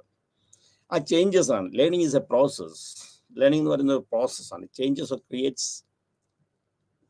Creates our behaviour. നമ്മൾ ഉണ്ടാകുന്നതാണ്, നമ്മുടെ പെരുമാറ്റത്തിൽ ഉണ്ടാകുന്ന ഒരു ലോങ് പ്രോസസ്സാണ് ലേണിംഗ് എന്ന് പറയുന്നത്. അപ്പം ബിഹേവിയറിനകത്തോ അവൻ്റെ സ്വഭാവത്തിൻ്റെ ചിന്താഗതിയിലേക്കോ നമ്മുടെ അനുഭവങ്ങളിൽ നിന്ന് മാറ്റം വരുത്തുക. അപ്പോൾ ആ മാറ്റം വരുന്നതാണ് നമ്മൾ മോറൽ ഡെവലപ്മെൻ്റ് എന്നാണ് കാൾ ഗിൽഗൻ പറഞ്ഞിരിക്കുന്നത്. അപ്പോൾ ഇതൊന്നുമല്ല, നമ്മുടെ കോഗ്നിറ്റീവ് ഓരോ കാര്യങ്ങൾ നമ്മൾ കണ്ട് മനസ്സിലാക്കി ആ ചേഞ്ചസിനനുസരിച്ച് നമ്മൾ സെൻസ് മനസ്സിലാക്കി നമ്മളിലുണ്ടാക്കുന്ന മാറ്റം, ഒരു സൈഡിൽ നമ്മൾ മാറ്റം വരും, നമ്മുടെ അനുഭവങ്ങൾ നമ്മൾ ഉണ്ടാക്കുന്ന മാറ്റം, ദാറ്റ് ഇസ് എ ലേണിംഗ്. ആ modification, changes or modification the behaviour. Learning is a process which creates changes or modification in your behavior from through experience from birth to death. ഇതൊരു ചേഞ്ചിങ് പ്രോസസ്സാണ്. അപ്പോൾ ഇത് ലേൺ ചെയ്യുന്നതനുസരിച്ചാണ് നമ്മുടെ സ്വഭാവം നമ്മൾ moral develop ചെയ്യുന്നതെന്ന് Kohlberg's theory പറയുന്നു. Then Jean പിഷെ കോഗ്നിറ്റീവ് ഡെവലപ്മെൻറ്റ് പിഷയുടെ തിയറി വേറെയാണ്. പ്യൂഷെ എന്നാണ് പറയുന്നത്. ജിൻ പ്യൂഷെ എന്നാണ് ഇതിൻ്റെ പ്രൊണൗൺസിയേഷൻ. ജിൻ പ്യൂഷെ അത് സെൻസറി മോട്ടോർ, അതായത് ഒരു കുട്ടി ഒരു 0 to 2 years വരെ സെൻസറി മോട്ടോർ, ഓരോ കാര്യങ്ങൾ കണ്ട് സെൻസ് ചെയ്ത് പഠിക്കുകയാണ്. കണ്ടും കേട്ടും. സെൻസ് എന്ന് വെച്ചാൽ ഏത് സെൻസിലൊക്കെ നമ്മൾ അമ്മ പറയുന്നു, വാക്ക് പറയുന്നു, നമ്മൾ കേൾക്കുന്നു, അച്ഛൻ പറയുന്നത് കേൾക്കുന്നു, ഒരു കാര്യം കാണും, തൊട്ടു മനസ്സിലാക്കും. അങ്ങനെയാണ് that is called sensory motor development ആണ് ജീൻ പിഷെ പറഞ്ഞിരിക്കുന്നത്. ദെൻ പ്രീ ഓപ്പറേഷണൽ തിയറീസ് 2 മുതൽ 7 വയസ്സ് വരെ. 7 വയസ്സ് 12 വയസ്സ് വരെ കോൺക്രീറ്റ് ഓപ്പറേഷൻ സ്റ്റേജാണ്. Then 12 years of formal operation. ആ 12 വയസ്സ് കഴിയുമ്പോൾ കുട്ടി കാര്യങ്ങൾ, ഇത് നമ്മൾ വളരെ സിമ്പിളായിട്ട് നമ്മൾ നോക്കിയാൽ മതി. ഒരു കൊച്ചുകുട്ടിയായും 2 വയസ്സൊക്കെ വല്ല വീട്ടിലേക്ക് നിന്ന് കാര്യങ്ങൾ കണ്ടും കേട്ടും പഠിക്കുന്നു. 2 വയസ്സ് ചെയ്ത് 7 വയസ്സ് വരെ കുട്ടി കുറച്ചുകൂടെ സോഷ്യലൈസേഷൻ ചെയ്യുന്നു, ആൾക്കാരുമായിട്ട് മനസ്സിലാക്കുന്നു, അവൻ്റെ സെക്സ് ഡിഫറൻസ് മനസ്സിലാക്കുന്നു, ഇന്നയാളെന്ന്, ആണാണ് പെണ്ണാണ്, എൻ്റെ ജോലി ഇതാണെന്ന് മനസ്സിലാക്കുന്നു. 7 വയസ്സ് മുതൽ 12 വയസ്സ് വരെ കോൺക്രീറ്റ് ഓപ്പറേഷൻസ് ആണ്. സമൂഹമായിട്ട് ഇറങ്ങുന്നു, സമൂഹത്തിൻ്റെ നിയമങ്ങളെക്കുറിച്ച് പഠിക്കുന്നു, ഇന്ന രീതി ഞാൻ സമൂഹത്തിൽ പെരുമാറണം എന്ന് പറഞ്ഞ് പഠിക്കുന്നു. 12 വയസ്സ് കഴിയുമ്പോൾ കുറച്ചുകൂടെ കൂടുതൽ ലാംഗ്വേജ് ഡെവലപ്പ് ചെയ്തു, കാര്യങ്ങൾ മനസ്സിലായി, വായിച്ച് മനസ്സിലാക്കി, കണ്ട് മനസ്സിലാക്കി, കേട്ട് മനസ്സിലാക്കി. അങ്ങനെ നമ്മളൊരു കോൺക്രീറ്റ് ആയിട്ട് നമ്മൾ വ്യക്തമായിട്ട് നമ്മുടെ ഒരു ചിന്താഗതിയിലുണ്ടാകുന്ന വ്യത്യാസമാണ് 12 വയസ്സ്. ജീൻ പിഷെ 4 സ്റ്റേജിലാണ് പറഞ്ഞിരിക്കുന്നത്. 0 to 2 years, 2 to 7 years, 7 to 12 years, 12+. That is called formal operational stages. ഇതാണ് ജീൻ പിഷെ പറഞ്ഞിരിക്കുന്ന സ്റ്റേജുകൾ. പിന്നെ ലാംഗ്വേജ് ഡെവലപ്മെൻറ്റ്. എങ്ങനെയാണ് ഓരോരുത്തരുടെ ലാംഗ്വേജ്? അപ്പോൾ നമ്മൾ ഡെവലപ്മെൻ്റ് എന്ന് പറയുന്നത് ശാരീരികമായോ മാനസികമായുള്ള ഡെവലപ്മെൻറ്റ്. ഇനി നമ്മൾ എങ്ങനെയാണ് ലാംഗ്വേജ്, നമ്മളെങ്ങനെയാണ് ഭാഷകൾ പഠിക്കുന്നത്? ഓപ്പൺ കണ്ടീഷനാണ് നമ്മൾ ലാംഗ്വേജ് പഠിക്കുന്നത്. Skinner is a behaviour. Skinner പറഞ്ഞിരിക്കുന്നത് give me a dozen of normal infants. By teaching them, by conditioning them, it will make them doctors, engineers, or whatever you want to be. Skinner പറഞ്ഞത് എനിക്ക് നോർമലായിട്ട് 1 dozen കുട്ടികളെ എനിക്ക് തരൂ, ഞാൻ അവരെ condition ചെയ്ത് അവരെ പഠിപ്പിച്ച് അവർക്ക് ഇൻസ്ട്രക്ഷൻ കൊടുത്ത് നമുക്ക് ഏത് രീതിയിലാണോ ആക്കേണ്ട രീതിയിലാക്കി തരാം. ദാറ്റ് ഇസ് കണ്ടീഷൻ ചെയ്യാന്ന് പറഞ്ഞു കഴിഞ്ഞാൽ നമ്മൾ റീഇൻഫോഴ്സ് ചെയ്യുക. പല ലേണിംഗ് തിയറീസ് ഉണ്ട്. അതിനകത്ത് തിയറി ഓഫ് ക്ലാസിക്കൽ കണ്ടീഷൻ ഉണ്ട്. ബിഹേവിയറിൻ്റെ SR ഓർ റെസ്പോൺസ് എന്നുള്ളതാണ്. സ്റ്റിമുലസ് റെസ്പോൺസ് ആണ്. ഏതെങ്കിലും ഒരു കാര്യത്തിനകത്ത് പോസിറ്റീവായിട്ട് റീഇൻഫോഴ്സ് ചെയ്യുമ്പം അത് നമ്മൾ പഠിക്കും. റിസൾട്ട് ബേസ് ചെയ്തിട്ടാണ് നമ്മൾ ഓരോ കാര്യങ്ങൾ പഠിക്കുമ്പം. ഒരു ഉദാഹരണത്തിന് പറയുകയാണ്, ഇത് വ്യക്തമല്ല, ഒന്ന് മനസ്സിലാക്കാൻ വേണ്ടി പറയുകയാണ്. എനിക്ക് വെള്ളം വേണം എന്ന് പറയുമ്പോൾ എനിക്ക് വെള്ളം കിട്ടുന്നു. അപ്പം നമ്മൾ ആ പറയുന്നത് കൊണ്ട് നമുക്ക് വെള്ളം കിട്ടും. That is A positive reinforcement. നമ്മൾ ചോദിച്ചപ്പോൾ വെള്ളം കിട്ടി, ആ വെള്ളം എന്ന് പറയാം. അപ്പം നമ്മൾ വീണ്ടും നമുക്ക് ആവശ്യമുള്ളപ്പോൾ നമ്മൾ അത് തന്നെ നമ്മൾ ചെയ്യാനായിട്ട് പഠിക്കും. അപ്പം നമ്മൾ ഒരു ലാംഗ്വേജ് പഠിക്കുന്നു, നമ്മളൊരു കാര്യം ചെയ്യുമ്പം അതിൻ്റെ റിസൾട്ട് കിട്ടുമ്പോൾ നമ്മളത് പഠിക്കുന്നു. അങ്ങനെയാണ് ലാംഗ്വേജ് ഡെവലപ്പ് ചെയ്യുന്നത്. That is a behaviour Skinner theory. അത് ഇദ്ദേഹം പറഞ്ഞിരിക്കുന്നത് നോം ചോംസ്കി എന്നാണ് ചോംസ്കി പറഞ്ഞിരിക്കുന്നത്. ലിംഗ്വിസ്റ്റിക് ആണ്. ഇത് ലിംഗ്വിസ്റ്റിക് ആണ്. നമ്മൾ ലാംഗ്വേജ് ഡെവലപ്പ് ചെയ്യുന്നത് അങ്ങനെയൊന്നുമല്ല. നമ്മുടെ ബ്രെയിനിന് നമ്മൾ ഇതൊക്കെ പഠിക്കാനുള്ള ലാംഗ്വേജ് അക്വിസിഷൻ ഡിവൈസ് ആണ്. ബ്രെയിൻ എന്ന് പറയുന്നത് എന്ത് നമ്മൾ കേട്ടാലും അത് സ്റ്റോർ ചെയ്യാനായിട്ടുള്ള കഴിവുള്ളതാണ്. ഇതെന്ന് പറഞ്ഞാൽ ലാംഗ്വേജ് അക്വിസിഷൻ ഡിവൈസ് ആണ്. ഒരു മെഷീനാണ്. ഇതിനകത്തോട് പറയുന്ന എല്ലാ കാര്യങ്ങളും നമ്മൾ അതിനകത്ത് ഇത് എഫേർട്ട്ലെസ് ആയിട്ട് തന്നെ അത് ശേഖരിക്കാനുള്ളൊരു കഴിവുണ്ട്. അപ്പോൾ നമ്മൾ കേൾക്കുന്ന കാര്യങ്ങളൊക്കെ നമ്മൾ ഓട്ടോമാറ്റിക്കായിട്ട് നമ്മുടെ ബ്രെയിൻ അക്വിസിഷൻ പവർ ഉള്ളതുകൊണ്ട് അത് നേടിയെടുക്കുക. That is called LA, language acquisition device ആയിട്ടാണ് നമ്മൾ ബ്രെയിനിനെ കണ്ടത്. Noam Chomsky is a linguistic. Then social learning theory ഉണ്ട്. Social theories of gender role development theory എന്ന് പറഞ്ഞുകൊണ്ട്, കാരണം ഓരോ റോളിനനുസരിച്ച് നമ്മൾ ജെൻഡർ, അത് ആണാണോ പെണ്ണാണോ, സോ ആണുങ്ങളുടെ ചെയ്ത് പെണ്ണുങ്ങളുടെ ഇങ്ങനെ ജെൻഡർ റോൾ ഡെവലപ്മെൻറ്റ് എന്നാണ് പറഞ്ഞത്. പിന്നെ സാൻഡ്ര ബേം പറഞ്ഞിരിക്കുന്നത് based on their same series of gender development by Sandra Rom ആണ്. That is observation their gender identity. ഒരു ബോയ് ഇങ്ങനെ ചെയ്യണം, ആണിങ്ങനെ ചെയ്യണം, പെണ്ണിങ്ങനെ ചെയ്യണം. ആണിങ്ങനെ ചെയ്യണം, പെണ്ണിങ്ങനെ ചെയ്യണമെന്ന് കണ്ട് നമ്മൾ പഠിക്കും. ആൺകുട്ടികൾ ഇന്ന വേഷമായിരിക്കും, പെൺകുട്ടി ഇങ്ങനെ വേഷമായിരിക്കണം, അല്ലെങ്കിൽ ഇന്ന രീതി ചെയ്യണം, ആണുങ്ങൾ ഇത് ചെയ്യേണ്ടോ, പെണ്ണുങ്ങൾ ഇത് ചെയ്യണം. അങ്ങനെ പറഞ്ഞ ആ ഒരു ഒബ്സർവേഷൻ വെച്ചിട്ടാണ് റോൾ ഐഡന്റിറ്റിയാണ് ഇത് പറ്റിയത്. Gender role development theory by Sandra Bem ആണ്. This called gender role development theory, social learning theory. Ecological system വെച്ചിട്ടാണ് പറഞ്ഞത്. ലെവൽ 1 ഇൻഡിവിജ്വലായിട്ട് നമ്മൾ ഓരോ കാര്യങ്ങൾ കണ്ട് നമ്മൾ ഒറ്റയ്ക്ക് എന്ന കാര്യങ്ങൾ കണ്ട് മനസ്സിലാക്കി നമ്മൾ കാര്യങ്ങൾ ചെയ്തു, ഒരു ഇൻഡിവിജ്വൽ ചെയ്യുന്നതനുസരിക്കുന്നു. പിന്നെ ആ ചെയ്യുന്ന കാര്യങ്ങൾ ലെവൽ 2 നമ്മളത് കാണുന്നു, നമ്മളിലേക്ക് പകർത്തുന്നു. ചെറിയൊരു ഒരു സൊസൈറ്റിയുമായിട്ടുള്ള ഇൻഡിവിജ്വൽ ഫാമിലി ആയിട്ട് ചേർന്നിട്ടുള്ളത് മൈക്രോ സിസ്റ്റം, നമ്മൾ തൊട്ടടുക്ക് നിൽക്കുന്ന ആൾക്കാരുടെ കാര്യങ്ങൾ നമ്മൾ പഠിക്കുന്നു. പിന്നെ അതിൽ നിന്ന് കുറേ മൈക്രോ സിസ്റ്റം അടുത്ത ലെവലിലേക്ക് നമ്മൾ പോകുന്നു. അത് ഈ ലെവൽ 4 വരുമ്പോൾ നമ്മൾ എഡ്യൂക്കേഷൻ വെച്ചിട്ട് നമ്മൾ വർക്ക് ചെയ്യുന്ന ഏരിയയൊക്കെ വെച്ചിട്ട് നമ്മളത് കാര്യങ്ങൾ കൈകാര്യം ചെയ്യുക. അപ്പം എക്കോളജിക്കൽ സിസ്റ്റംസ് തിയറി എന്ന് പറഞ്ഞു കഴിഞ്ഞാൽ ഇൻഡിവിജ്വൽ ലെവലിൽ നമ്മൾ പഠിക്കുന്നു. 1-to-1 ബേസിലുള്ള നമ്മൾ കാര്യങ്ങൾ പഠിക്കും. പിന്നെ അടുത്ത ലെവലിലേക്ക് കുറച്ച് വിദ്യാഭ്യാസം നമ്മൾ സ്കൂളിലേക്കും ബാക്കിയുള്ള കാര്യങ്ങളൊക്കെ കുറച്ച് ഗ്രൂപ്പിനെ കുറിച്ച് പഠിക്കും. അങ്ങനെ പല ഗ്രൂപ്പുകളിൽ ചേർന്നിട്ട് പറയും മെസോ സിസ്റ്റം ലെവൽ 3 പറയുന്നു. ആൻഡ് ഇത് കഴിഞ്ഞിട്ട് നമ്മളെല്ലാം കൂടെ ഓവറോൾ നമ്മുടെ സൊസൈറ്റി, നമ്മൾ വർക്ക് ചെയ്യുന്നതെല്ലാം, നമ്മുടെ എക്സ്പീരിയൻസ്, ഇതെല്ലാം വെച്ചുകൊണ്ട് നമ്മുടെ കാര്യങ്ങൾ നമ്മൾ പഠിക്കുന്നു. That is called eco system, that is called level 4. ഇതാണ് ലെവൽ 5 മാക്രോ സിസ്റ്റമാണ്. ഇതെല്ലാം കൂടെ നമ്മൾ ചെയ്തിട്ട് മാക്രോ സിസ്റ്റം നമ്മൾ ഫുൾ ഡെവലപ്പ് സ്റ്റേജ് വരുന്നതാണ്.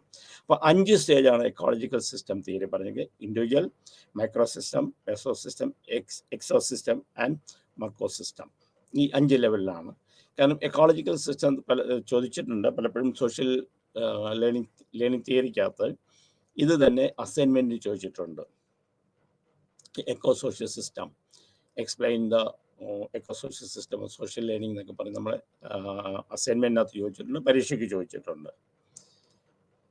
പിന്നെ നമ്മൾ കുട്ടികളെ നോക്കും, നമ്മുടെ കുട്ടികളുടെ വളർച്ച കണ്ടു, നമ്മൾ കുട്ടികളുടെ ഏതൊക്കെ രീതിയിലാണ് ഡെവലപ്പ് ചെയ്യുന്നതെന്ന് നമ്മൾ കണ്ടു. ആ ഡെവലപ്പ് ചെയ്യുന്നത് മാത്രമല്ല, കുട്ടികൾ ഏതൊക്കെ രീതിയിലാണ് നമ്മുടെ എന്താണ് സ്കൂൾ സൈക്കോളജി എന്ന് പറഞ്ഞു, സ്കൂൾ സൈക്കോളജിസ്റ്റിൻ്റെ ജോലി എന്താണെന്ന് പറഞ്ഞു, അവരെന്തൊക്കെ കാര്യങ്ങളാണ് ചെയ്യുന്നത്, അത് ചെയ്യാനായിട്ട് ഒരു ഇൻഡിവിജ്വലിൻ്റെ ഡെവലപ്മെൻറ്റിനെ കുറിച്ച് നമ്മൾ പറഞ്ഞു.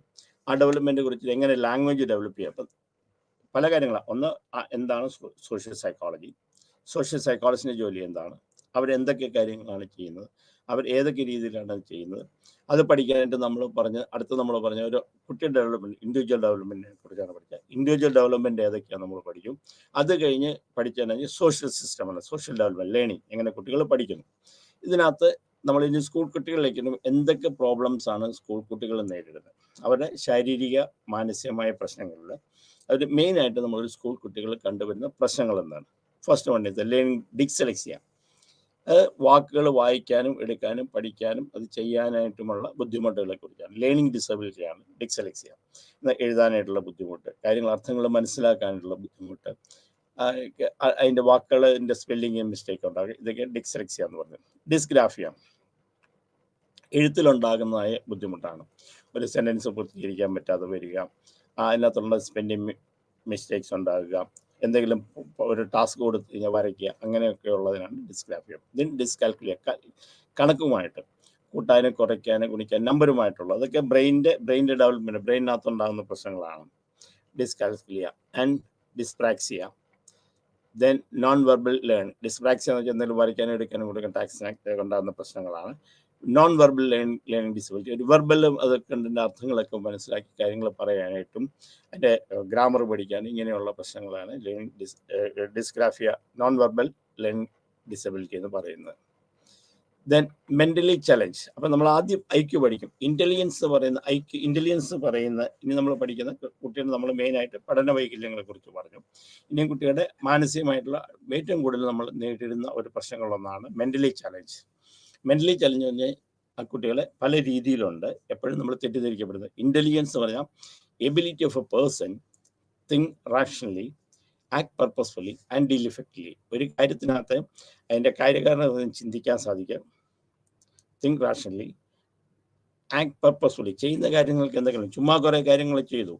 നമ്മൾ പറയുന്നതല്ലേ, നമ്മൾ സാധാരണ ഇത് നമ്മൾ പറയുന്നതിൽ കൊല്ലത്ത് പോയോ അല്ല എന്തെങ്കിലും നമ്മൾ പറയാറുണ്ട്. സാധാരണ മലയാളികൾ പറയുന്ന ഒരു വാക്കാണ് നായ് ചന്തയ്ക്ക് പോയ പോലെ എന്ന് പറയും. നായ് ചന്തയ്ക്ക് പോയെന്ന് പറഞ്ഞാൽ ഒരു പ്രയോജനമില്ല. രാവിലെ നായ് എടുത്ത് ചന്തയ്ക്ക് പോയി തിരിച്ചു വന്നു എന്നുള്ളത് പോയിട്ടൊരു ഗുണമില്ലെന്നുള്ളതിൻ്റെ അർത്ഥം. അപ്പം അങ്ങനെ ചെയ്യുന്നത് ഇൻ്റലിജൻസിൻ്റെ ഭാഗമല്ല. അപ്പോൾ ഇൻ്റലിജൻസ് ഉള്ള ഒരാൾ ചെയ്യുന്ന കാര്യങ്ങൾ തിങ്ക് റാഷണലായിരിക്കും. ചെയ്യുന്ന കാര്യങ്ങൾ കാര്യകാരണ സഹിതം ചിന്തിക്കാനുള്ള കഴിവ് വേണം.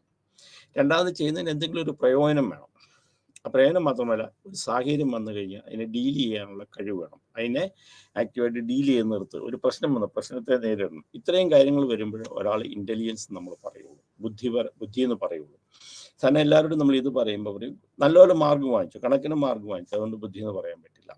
നല്ലപോലെ പാട്ട് പാടും, അതുകൊണ്ട് ബുദ്ധി എന്ന് നമുക്ക് പറയാൻ പറ്റില്ല. കേൾക്കുന്ന കാര്യങ്ങൾ മനസ്സിലാക്കും, ചെയ്യും, നമ്മൾ ബുദ്ധി എന്ന് പറയാൻ പറ്റില്ല. അല്ലെങ്കിൽ അവന് എന്തെങ്കിലും നമ്മൾ ഉണ്ടാക്കാൻ കൊടുത്തവനും ഉണ്ടാക്കും, അത് ബുദ്ധിയുടെ അല്ല. അതൊക്കെ ബുദ്ധിയുടെ അളക്കുന്ന ഓരോ അളവുകോലുകൾ മാത്രമാണ്. അങ്ങനെ പലതും ചേർന്ന് കഴിയുമ്പോഴാണ് ബുദ്ധി എന്ന് പറയുന്നത്. അപ്പം ബുദ്ധിയുടെ ജനറലായിട്ടുള്ള ഡെഫിനിഷൻ എന്ന് പറഞ്ഞാൽ intelligence the ability of a person, intelligence is the ability of a person think rationally, കാര്യകാരണ സഹിതം ചിന്തിക്കുക, ആക്ട് പർപ്പസ്ഫുള്ളി, എന്തെങ്കിലും കാര്യങ്ങൾ ചെയ്യുന്നതിന് എന്തെങ്കിലും ഒരു ലക്ഷ്യം വേണം, ആൻഡ് ഡീൽ ഇഫക്റ്റീവ്ലി, അതിനെ കൈകാര്യം ചെയ്യുന്നതിന് റിസൾട്ട് ഉണ്ടാകും, അതിനുള്ള കഴിവ് വേണം.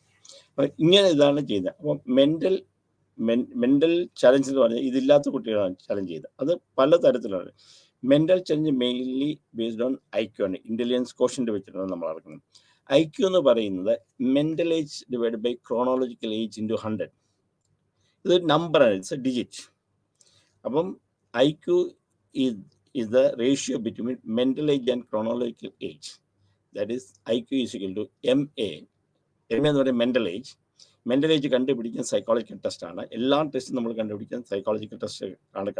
മെൻ്റൽ ഏജ് ആണ് കണ്ടുപിടിക്കുക. സൈക്കോളജിക്കൽ ടെസ്റ്റ് വെച്ച് മെൻ്റൽ ഏജ് ആണ് കണ്ടുപിടിക്കുന്നത്. ആ മെൻ്റൽ ഏജ് കണ്ടുപിടിക്കുക പല ടെസ്റ്റുകളുണ്ട്. സിഗം ഫോംബർട്ട് ടെസ്റ്റ് ഉണ്ട്, ബിനേറ്റ് ടെസ്റ്റ് ഉണ്ട്, അങ്ങനെ കുറേ ഇൻ്റലിജൻസ് ടെസ്റ്റിൻ്റെ ഉണ്ട്. അത് ഞാൻ കഴിഞ്ഞ ക്ലാസ്സിൽ പറഞ്ഞു, അതിനൊന്നും എടുക്കുന്നില്ല. അത് ജസ്റ്റ് ഒരു ഓവറോൾ ഒരു ഐഡിയ തരാനായിട്ട്. പിന്നെ ഞാൻ പറയുന്നത് ഈച്ച് ആൻഡ് എവരി ഭാഗം എടുക്കുന്നില്ല, അതിൻ്റെ മെയിൻ കണ്ടന്റ് മാത്രമാണ് നമ്മൾ എടുത്തു പോകുന്നത്.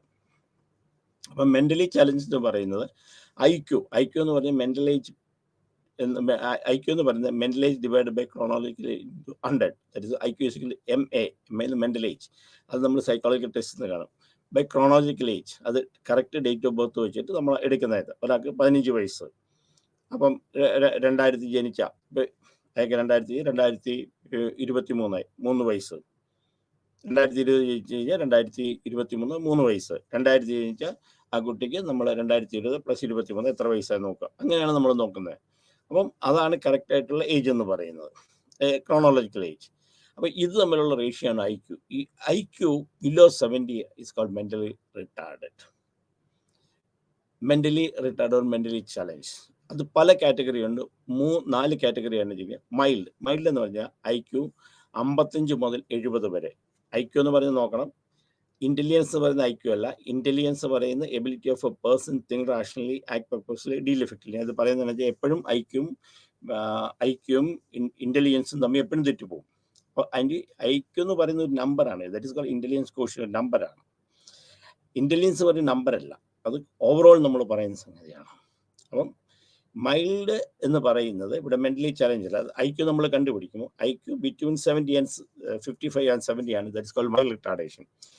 മൈൽഡ് റിട്ടാർഡേഷൻ അതാണ് എപ്പോഴും നമ്മൾ മെൻ്റലി ചലഞ്ച് നമ്മുടെ മനസ്സിലുണ്ടെന്ന പ്രൊഫൗണ്ട് കുട്ടികളാണ്. ഐക്യു ബിലോ 20-25 വെച്ചിട്ടുള്ളവരാണ് നമ്മൾ പറയുന്നത്. ഇതല്ല, പല കാറ്റഗറി ഉണ്ട്, 4 കാറ്റഗറി ഉണ്ട്. നമ്മളിത് മനസ്സിലാക്കണം. ഒരു കുട്ടിയെ നമ്മൾ അസസ് ചെയ്യുമ്പം അവർക്ക് ഇൻ്റലിജൻസ് ഇതാണെങ്കിൽ ചില കാര്യങ്ങൾ ഇയാൾക്ക് ചെയ്യാൻ പറ്റുക. 55 മുതൽ 70 വരെയാണെങ്കിൽ സോഷ്യലൈസേഷൻ നന്നായിരിക്കും, അവർക്ക് ചില സ്കില്ല് വർക്ക് ചെയ്യാം. പക്ഷേ സ്കിൽഡ് വർക്കിന് എപ്പോഴും സൂപ്പർവിഷൻ ആവശ്യം വേണ്ടി വരും. സ്കിൽഡ് വർക്കിന് സൂപ്പർവിഷൻ ആവശ്യം വേണ്ടി വരും. കണക്കിന് അക്കൗണ്ടിങ്ങിന് അവർ ഭയങ്കര മോശമായിരിക്കും. അതാണ് മൈൽഡ് റിട്ടാർഡേഷൻ. അപ്പോൾ അവരെ കണക്കൊക്കെ പഠിപ്പിക്കാൻ ചെയ്യും, ചിലപ്പോൾ പ്രശ്നം ഉണ്ടാവും. ദെൻ മോഡറേറ്റ്, അത് 40 മുതൽ 54 വരെ ആണ് നമ്മളത് മോഡറേറ്റ് എന്ന് പറയും. ഇവർക്ക് സോഷ്യലൈസേഷൻ വലിയ കുഴപ്പമുണ്ടാവില്ല. പക്ഷേ സ്കിൽഡ് വർക്ക് ചെയ്യാൻ എപ്പോഴും സൂപ്പർവിഷൻ ആവശ്യം വേണ്ടി വരും. സ്കിൽഡ് വർക്ക് അവർക്ക് ചെയ്യാൻ പറ്റില്ല. Accounting always there is a problem. കമ്മ്യൂണിക്കേഷനൊക്കെ ഇവർക്ക് പ്രശ്നങ്ങൾ ഉണ്ടായിക്കൊണ്ടിരിക്കും. ദെൻ സിവിയർ എന്ന് പറയുമ്പോൾ 25 മുതൽ 39 ആണ്. അവർക്ക് സോഷ്യലൈസേഷനും കുറവായിരിക്കും. തന്നെത്താൻ പല കാര്യങ്ങളും ചെയ്യാൻ പറ്റും. സ്വന്തം കാര്യങ്ങൾ ചെയ്യാൻ പോലും നമുക്ക് അവർക്ക് പലപ്പോഴും ഹെൽപ്പ് വേണ്ടി വരും. IQ below 25 that's called profound. നമ്മൾ സാധാരണഗതിയിൽ മെൻ്റലി റിട്ടാർഡ്, മെൻ്റലി ചലഞ്ച് പോലെ സ്പെഷ്യലി ഏബിൾഡ് കുട്ടികൾ എന്ന് പറയും ഈ പ്രൊഫൗണ്ട് അല്ല. IQ ബിലോ 25 വരുമ്പോഴാണ്. അല്ലെങ്കിൽ 25 അടുത്ത് 39 താഴെ വന്ന് ഒരു 30 ആയി കഴിയുമ്പോൾ അവർക്ക് എപ്പോഴും സഹായത്തിനാൾ വേണം. ഇവരെ സംബന്ധിച്ച് പ്രൊഫൗണ്ട് ആകുമ്പോഴത്തേക്ക് ദേ നീഡ് ഓൾവേസ് സപ്പോർട്ട്. സ്വന്തം കാര്യങ്ങൾ പോലും ചെയ്യാൻ അവർക്ക് വേണ്ടി ഇപ്പം ടോയ്ലറ്റ് ട്രെയിനിങ് ഒക്കെ നമ്മൾ കൊടുത്താൽ അവർക്ക് ചെയ്യാൻ പറ്റും. അവർ കുളിക്കുക, പല്ല് തേക്കുക, അങ്ങനെയൊക്കെയുള്ള കാര്യങ്ങൾക്ക് പ്രശ്നം. പേഴ്സണൽ ഹൈജീനിന് വലിയ പ്രശ്നം ഉണ്ടാവും. ഡ്രസ്സ് മാറുക, അതൊന്നും അറിയാൻ പറ്റില്ല. അപ്പം സിവിയർ പ്രൊഫൗണ്ടാണ് സാധാരണഗതി നമ്മൾ കാണുന്നത്. ഈ മൈൽഡ് മോഡറേറ്റും നമുക്ക് പലപ്പോഴും ഈ മൈൽഡിന് വലിയ പ്രശ്നമാണ്. കാരണം മൈൽഡ് എന്ന് വെച്ചാൽ ബോർഡർ ലൈൻ എന്ന് പറഞ്ഞൊരു കേസുണ്ട്. 70 to 90 IQ ബോർഡർ ലൈനാണ്. അപ്പോൾ 70ലേക്ക് അടുത്ത് വരുമ്പോൾ റിട്ടാർഡേഷൻ വരും. 90ലേക്ക് അടുത്ത് പോകുമ്പോൾ വലിയ കുഴപ്പമില്ലാതെ പോകാൻ പറ്റും. അപ്പം 90 to 110 ആണ് നമ്മൾ നോർമൽ ഒരു അവറേജ് എന്ന് പറയുന്നത്. 120 എബോവ്സ് ഈസ് കോൾഡ്, അതെന്ന് പറയുന്നത് ജീനിയസ് ആണ്. 140 എബോവ്സ് ഗിഫ്റ്റഡ് ചൈൽഡാണ്. അപ്പം എപ്പോഴും റിട്ടാർഡേഷൻ നമ്മളൊരു കുട്ടികളെ കാണുമ്പോൾ സ്കൂളിലൊക്കെ ചെന്ന് നോക്കുമ്പം ഏത് ലെവലിലാണ് റിട്ടാർഡേഷൻ അറിഞ്ഞിട്ട് വേണം നമ്മളതിനെക്കുറിച്ച് ചെയ്യാനായിട്ട്. ദെൻ ഗിഫ്റ്റഡ് ചൈൽഡ് എന്ന് പറഞ്ഞാൽ IQ ഈസ് എബോവ് 140. 140 മുകളിൽ IQ ആണെങ്കിൽ that is called gifted child. ഞാൻ ഗിഫ്റ്റഡ് ചൈൽഡ് എടുത്തെടുത്ത് പറയുന്ന കാര്യം എന്താ, പലപ്പോഴും ഗിഫ്റ്റഡ് ചൈൽഡ് എന്ന് പറയുമ്പോൾ നമ്മൾ പരീക്ഷയ്ക്ക് കാണുന്ന ആൻസർ എന്ന് പറയുന്നത് IQ-യുമായിട്ട് യാതൊരു ബന്ധമില്ലാത്ത ആൻസറാണ് കാണുന്നത്. ഗിഫ്റ്റഡ് ചൈൽഡ് എന്ന് വെച്ച് കഴിഞ്ഞാൽ അച്ഛന് കാറുണ്ട്, വീട്ടിൽ പണമുണ്ട്, നല്ല അച്ഛനും അമ്മയുണ്ട്, അവന് ബാക്കിയുള്ള കുഴപ്പങ്ങളില്ല എന്നുള്ളതാണ് ഗിഫ്റ്റഡ് ചൈൽഡ് എന്ന് വെച്ചാൽ. ആ ഗിഫ്റ്റഡ് ചൈൽഡ് അല്ല നമ്മൾ ഉദ്ദേശിക്കുന്നത്. ഇവിടെ IQ ലെവൽ വെച്ചിട്ടാണ്. അതുകൊണ്ടാണ് എടുത്തെടുത്ത് ഞാൻ പറയുന്നത്. ഗിഫ്റ്റഡ് ചൈൽഡ് എന്ന് പരീക്ഷ വന്ന് ഇന്നേ വരെ ഒരു 100 പേപ്പർ നമുക്ക് വേണമെങ്കിൽ ഒരു 60 പേപ്പറിനകത്തും ഗിഫ്റ്റഡ് ചൈൽഡ് എന്ന് പറഞ്ഞിരിക്കുന്നത് ഇതായിരിക്കും. IQ-യുമായിട്ട് യാതൊരു ബന്ധവും പറയാം. അപ്പം ഗിഫ്റ്റഡ് ചൈൽഡ് ചോദിച്ചാൽ നമ്മൾ ആദ്യം ഇൻ്റലിജൻസിനെ ഡിഫൈൻ ചെയ്യണം. IQ ഇൻ്റലിജൻസ് ക്വസ്റ്റ്യൻ ചോദിക്കണം. IQ ഈസ് എബവ് 140 ആണ്, ദാറ്റ് ഇസ് ഗിഫ്റ്റഡ് ചൈൽഡ്. അവരെ സംബന്ധിച്ചിടത്തോളം അവർക്ക് എല്ലാ കാര്യങ്ങളും ചെയ്യാൻ പറ്റും. ഇൻ്റലിജൻസ് നല്ല കൂടുതലായിരിക്കും. റാഷണൽ തിങ്കിങ് വളരെ കൂടുതലായിരിക്കും. പല കാര്യങ്ങളും ചെയ്യാൻ പറ്റും. അവർ സാധാരണ ഈ പ്രായത്തിൽ കൂടുതലായിട്ടുള്ള എല്ലാ കാര്യങ്ങളും ചെയ്യാനുള്ള കഴിവുകൾ കാണും. ജീനിയസ് എന്ന് പറഞ്ഞാൽ 120 എബോവ് ജീനിയസ് ആണ്. ദെൻ ആവറേജ് ഇൻ്റലിജൻസ് എന്ന് പറഞ്ഞാൽ 90 to 110 വരെയാണ് average intelligence. Then border line എന്ന് പറയുന്നത് 90 to 110 വരെയാണ്. ദെൻ മെൻ്റലി ചലഞ്ച് എന്ന് പറഞ്ഞാൽ IQ ബിലോ 70. അപ്പം മെൻ്റലി ചലഞ്ച് എന്ന് പറയുമ്പോൾ 4 കാറ്റഗറി ഉണ്ട്, അത് മറന്നു പോകരുത്. Mentally challenge or mentally retard or special gifted child എന്ന് പറയുന്നത്, സ്പെഷ്യലി ഏബിൾഡ് ചൈൽഡ് എന്ന് പറയുന്നത് മെൻ്റലി ചലഞ്ച്ഡ് ആണ്. That is IQ is below 70. Mentally challenged 4 category ഉണ്ട്. ആ 4 കാറ്റഗറി എന്ന് പറയുന്നത് mild, moderate, severe and profound. അതുപോലെ തന്നെ ഗിഫ്റ്റഡ് ചൈൽഡ് എന്ന് പറഞ്ഞാൽ 140 എബോവ് ആണ് അതിൻ്റെ IQ ലെവല്. ജീനിയസ് എന്ന് പറഞ്ഞാൽ 120 എബോവ് ആണ്, 120 to 139 വരെ. ആവറേജ് ഇൻ്റലിജൻസ് 90 to 119 വരെയുണ്ട്. 110 ആണ് പറയുന്നത് സാധാരണ. 90 മുതൽ 110 വരെയുള്ള ആവറേജ് ഇൻ്റലിജൻസ്. ബോർഡർ ലൈൻ എന്ന് പറയുന്നത് 70 to 90 ആണ്. ഈ എന്തൊക്കെ കുട്ടികൾക്കാണ് ബിഹേവിയർ പ്രോബ്ലംസ് നമ്മൾ കാണുന്നത്? 2 രീതിയിലുള്ള ഇൻ്റർലൈസിങ് ബിഹേവിയർ പ്രോബ്ലംസ് ഉണ്ട്, എക്സ്റ്റേണലൈസിങ്. അതായത് ഒന്ന് പുറത്ത് കാണിക്കുന്നത്, ഒന്ന് കുട്ടി നമ്മുടെ മനസ്സിനകത്ത് വെക്കുന്നത്. അപ്പോൾ പുറത്ത് കാണിക്കുന്നതാണ് സാധാരണഗതിയിൽ നമ്മൾ കാണുന്നത്. പക്ഷെ ആദ്യമായിട്ട് നമുക്ക് കുട്ടികൾ ഇന്റേണൽ ആയിട്ടുള്ള പ്രശ്നങ്ങൾ, ഡിപ്രഷൻ എന്ന് പറഞ്ഞാൽ എല്ലാവരുടെയും ധാരണ ഒരു കുട്ടി കരഞ്ഞുകൊണ്ടിരിക്കണം, ആരുമായിട്ട് മിണ്ടാതിരിക്കണം, കുട്ടി പഠിക്കാതിരിക്കണം. ഇത് മാത്രമല്ല ഡിപ്രഷൻ എന്ന് പറഞ്ഞാൽ പല ഭാഗങ്ങളുണ്ട്. അപ്പം ഡിപ്രഷൻ എന്ന് വെച്ചാൽ പൊതുവേ നമ്മൾ പറയുന്നത് പതിവില്ലാത്ത രീതിയിൽ കുട്ടികൾക്ക് പല കാര്യങ്ങളും ചെയ്യാൻ പറ്റാതെ അവർ വിഷമിച്ചിരിക്കുന്ന ഒരവസ്ഥയാണ്. അത് പലപ്പോഴും കുട്ടികൾ കരഞ്ഞു കാണിക്കണമെന്ന് നിർബന്ധമില്ല. ചില കുട്ടികൾക്ക് കൺട്രോൾ ആകും, അത് അജിറ്റേഷനിലേക്ക് മാറും, പിന്നെ അത് ബിഹേവിയർ പ്രോബ്ലത്തിലേക്ക് നമ്മൾ മാറുന്നതായിരിക്കും.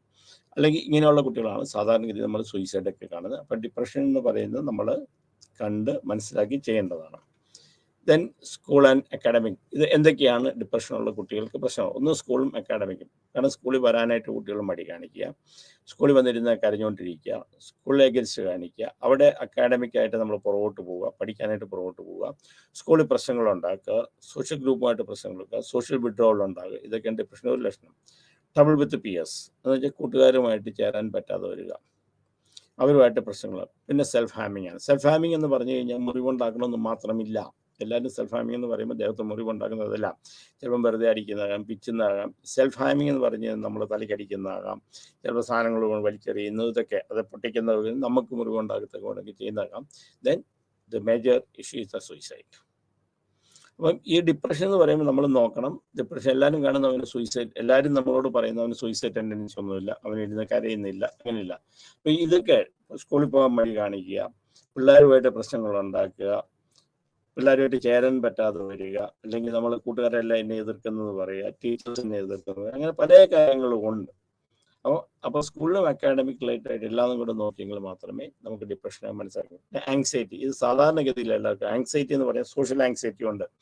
ക്ലാസ്സിൽ പോകാനായിട്ടുള്ള ആങ്സൈറ്റി, പരീക്ഷ എഴുതാനായിട്ടുള്ള ആങ്സൈറ്റി, അല്ലെങ്കിൽ ആൾക്കാരെന്നെ നോക്കുന്നു എന്നുള്ള ആങ്സൈറ്റി, എനിക്ക് എന്തെങ്കിലും സംഭവിക്കുന്നുള്ള ആങ്സൈറ്റി, പരീക്ഷയ്ക്ക് ജയിക്കാൻ പറ്റില്ല, പരീക്ഷ എഴുതാൻ പറ്റില്ല എന്നുള്ള ആങ്സൈറ്റി, എനിക്കൊന്നും എത്താൻ പറ്റില്ല എന്നുള്ള ആങ്സൈറ്റി, ഇങ്ങനെയുള്ള ആങ്സൈറ്റിയാണ്. പിന്നെ മെയിൻലി അത് അടുത്ത് കാണുന്നത് എന്താണെന്ന് വെച്ച് കഴിഞ്ഞാൽ body image issues and eating disorders ആണ്. ബോഡി ഇമേജസ് സാധാരണ ഇത് ധാരാളം ആൾക്കാർക്ക് കാണാറുണ്ട്. ഒന്നുകിൽ എൻ്റെ ശരീരം നല്ലതല്ല, ഒന്നുകിൽ എനിക്ക് ആവശ്യത്തിനുള്ള ശരീരമില്ല, അല്ലെങ്കിൽ എൻ്റെ ശരീരം കാണാൻ കൊള്ളില്ല, അല്ലെങ്കിൽ മറ്റുള്ള കുട്ടികൾക്ക് പോലെ എൻ്റെ പ്രായത്തിൽ എൻ്റെ ശരീരത്തിന് വളർച്ചയില്ല. ആൺകുട്ടികളെ എനിക്ക് മീശയില്ല എന്ന് പറയുന്ന ആൾക്കാരുണ്ട്, അല്ലെങ്കിൽ പെൺകുട്ടികൾ എനിക്ക് മുടിയില്ല എന്ന് പറയും, എനിക്ക് നിറമില്ല എന്ന് പറയുന്ന ആൾക്കാരുണ്ട്, അല്ലെ എന്നെ കാണാൻ കൊള്ളുകയില്ല എന്നൊക്കെ പറയുന്ന ആൾക്കാർ. ആ ഈറ്റിംഗ് ഡിസോർഡർ. ഇതുകൊണ്ട് പല കുട്ടികളും വണ്ണം കൂടി എന്നുള്ള തോന്നൽ കൊണ്ട് ആഹാരങ്ങൾ നമ്മൾ കഴിക്കുക, ആഹാരം കഴിക്കുക എന്നിട്ട് ശ്രദ്ധിക്കുക. ചില നേരെ തിരിച്ചുണ്ട്, കണ്ടമാനം നമ്മൾ ആഹാരം കഴിച്ച് നമ്മൾ ഒമിറ്റ് ചെയ്യാനായിട്ട് വരിക. ചില ബിഞ്ച് ഈറ്റിംഗ് ഉണ്ട്, ചിലപ്പോൾ ഡിപ്രഷനൊക്കെ വന്നിട്ട് കണ്ടമാനം ആഹാരം കഴിച്ച് വണ്ണം കൂടുതൽ വരിക. Body image and eating disorders ധാരാളമുണ്ട്. അത് അനോറക്സിയ നെർവോസ ഉണ്ട്, ബുലിമിയ ഉണ്ട്, ദെൻ ബിഞ്ച് ഈറ്റിംഗ് ഉണ്ട്. ഇതെല്ലാം നമ്മൾ പലതരത്തിലുള്ള body image and eating disorders നമ്മൾ പഠിച്ചിട്ടുണ്ട്. പിന്നെ external problem, opposition deficit disorder എന്ന് പറയും, ODD. ഈ ODDയും CD കോണ്ടാക്ട് ഡിസോർഡർ എന്ന് കുറച്ച് വ്യത്യാസങ്ങളേ ഉള്ളൂ. ODD കുട്ടിക്കെതിരായിട്ട് പറയുക, അനുസരണയില്ലാതെ പെരുമാറുക, ബഹളമുണ്ടാക്കുക, അച്ഛനമ്മയായിട്ട് എതിർക്കുക, ടീച്ചേഴ്സ് പറയുന്ന കേൾക്കാതിരിക്കുക, ലീഗൽ നിയമപരമായിട്ടുള്ള കാര്യങ്ങൾക്ക് അത് ഓപ്പോസിറ്റായിട്ട് പെരുമാറുക, അങ്ങനെയൊക്കെ ഉണ്ട്. കോണ്ടാക്ട് ഡിസോർഡറിനകത്ത് കുറച്ച് വയലൻസ് കൂടെ ഉണ്ടാകും. അത് സെൽഫ് ഹാം ചെയ്യുക, മറ്റുള്ളവരെ ചെയ്യുക, സ്ഥാനങ്ങൾ പൊട്ടിക്കുക, ഇങ്ങനെയുള്ള കുറേ പ്രശ്നങ്ങളൂടെ ഉണ്ടാകും. സോ എക്സ്റ്റേണൽ ആയിട്ട് കാണാം. മറ്റൊക്കെ നമ്മൾ anxiety, depression, eating disorder, self image ഒക്കെ ഇന്റേണൽ ആണ്. ഇതൊക്കെ എക്സ്റ്റേണൽ, പുറത്ത് കാണുന്ന സംഗതികളാണ്. Then attention deficit hyperactivity disorder, ADHD എന്ന് പറഞ്ഞ കുട്ടികൾക്ക് രണ്ട് രീതിയിൽ നമ്മൾ എടുക്കുന്നത്. ഒന്ന് അറ്റൻഷൻ ഡെഫിസിറ്റ്, ഒന്ന് ശ്രദ്ധയില്ലാതെ വരും. ഒരു 10 മിനിറ്റ് കൂടുതൽ, അല്ലെ ഒരു 20 മിനിറ്റ് പോലും കുട്ടികൾക്ക് ഒരു 10 മിനിറ്റ് കൂടുതൽ ഒരു സംഗതിയിലേക്ക് കോൺസെൻട്രേറ്റ് ചെയ്യാതിരിക്കാൻ പറ്റുക, ക്ലാസ്സിൽ ഇരിക്കാൻ പറ്റാതെ വരിക, ടീച്ചേഴ്സ് പഠിക്കുമ്പോൾ ശ്രദ്ധിക്കാൻ പറ്റാതെ, 10 മിനിറ്റ് കൂടുതൽ ഇരുന്ന് പഠിക്കാൻ പറ്റാതെ വരിക. അതുപോലെ ഹൈപ്പർ ആക്റ്റീവ്, ഒരിടത്ത് അടങ്ങി ഒതുങ്ങിയിരിക്കുകയല്ല, മറ്റുള്ളവരെ ഈ അടങ്ങി ഒതുങ്ങിയിരിക്കുന്ന എല്ലാ പാരൻസും പറയുന്ന സംഗതി, എൻ്റെ കുട്ടി അടങ്ങി ഒതുങ്ങി ക്ലാസ്സിൽ ഇരിക്കുന്നുണ്ടല്ലോ, അത് മാത്രം നോക്കിയാൽ പോരാ. ക്ലാസ്സിൽ ഇരിക്കുന്നത് മാത്രമല്ല, വീട്ടിൽ വന്ന് ഒരു കാര്യം ചെയ്യാൻ മാത്രമല്ല, ടിവിയുടെ മുമ്പിൽ ഇരിക്കാൻ മാത്രമല്ല നമ്മൾ ചെയ്യുന്നത്. റെസ്റ്റ്ലെസ് ആയിക്കൊണ്ടിരിക്കുക. ഒരേ സമയത്ത് ഇരിക്കുമ്പോൾ ചെയ്യുമ്പോൾ ഒരു കാര്യത്തിൽ കോൺസെൻട്രേറ്റ് ചെയ്യുക, കുറച്ച് ചെയ്യും, അത് കഴിഞ്ഞ് വേറെ പോയി ചെയ്യും.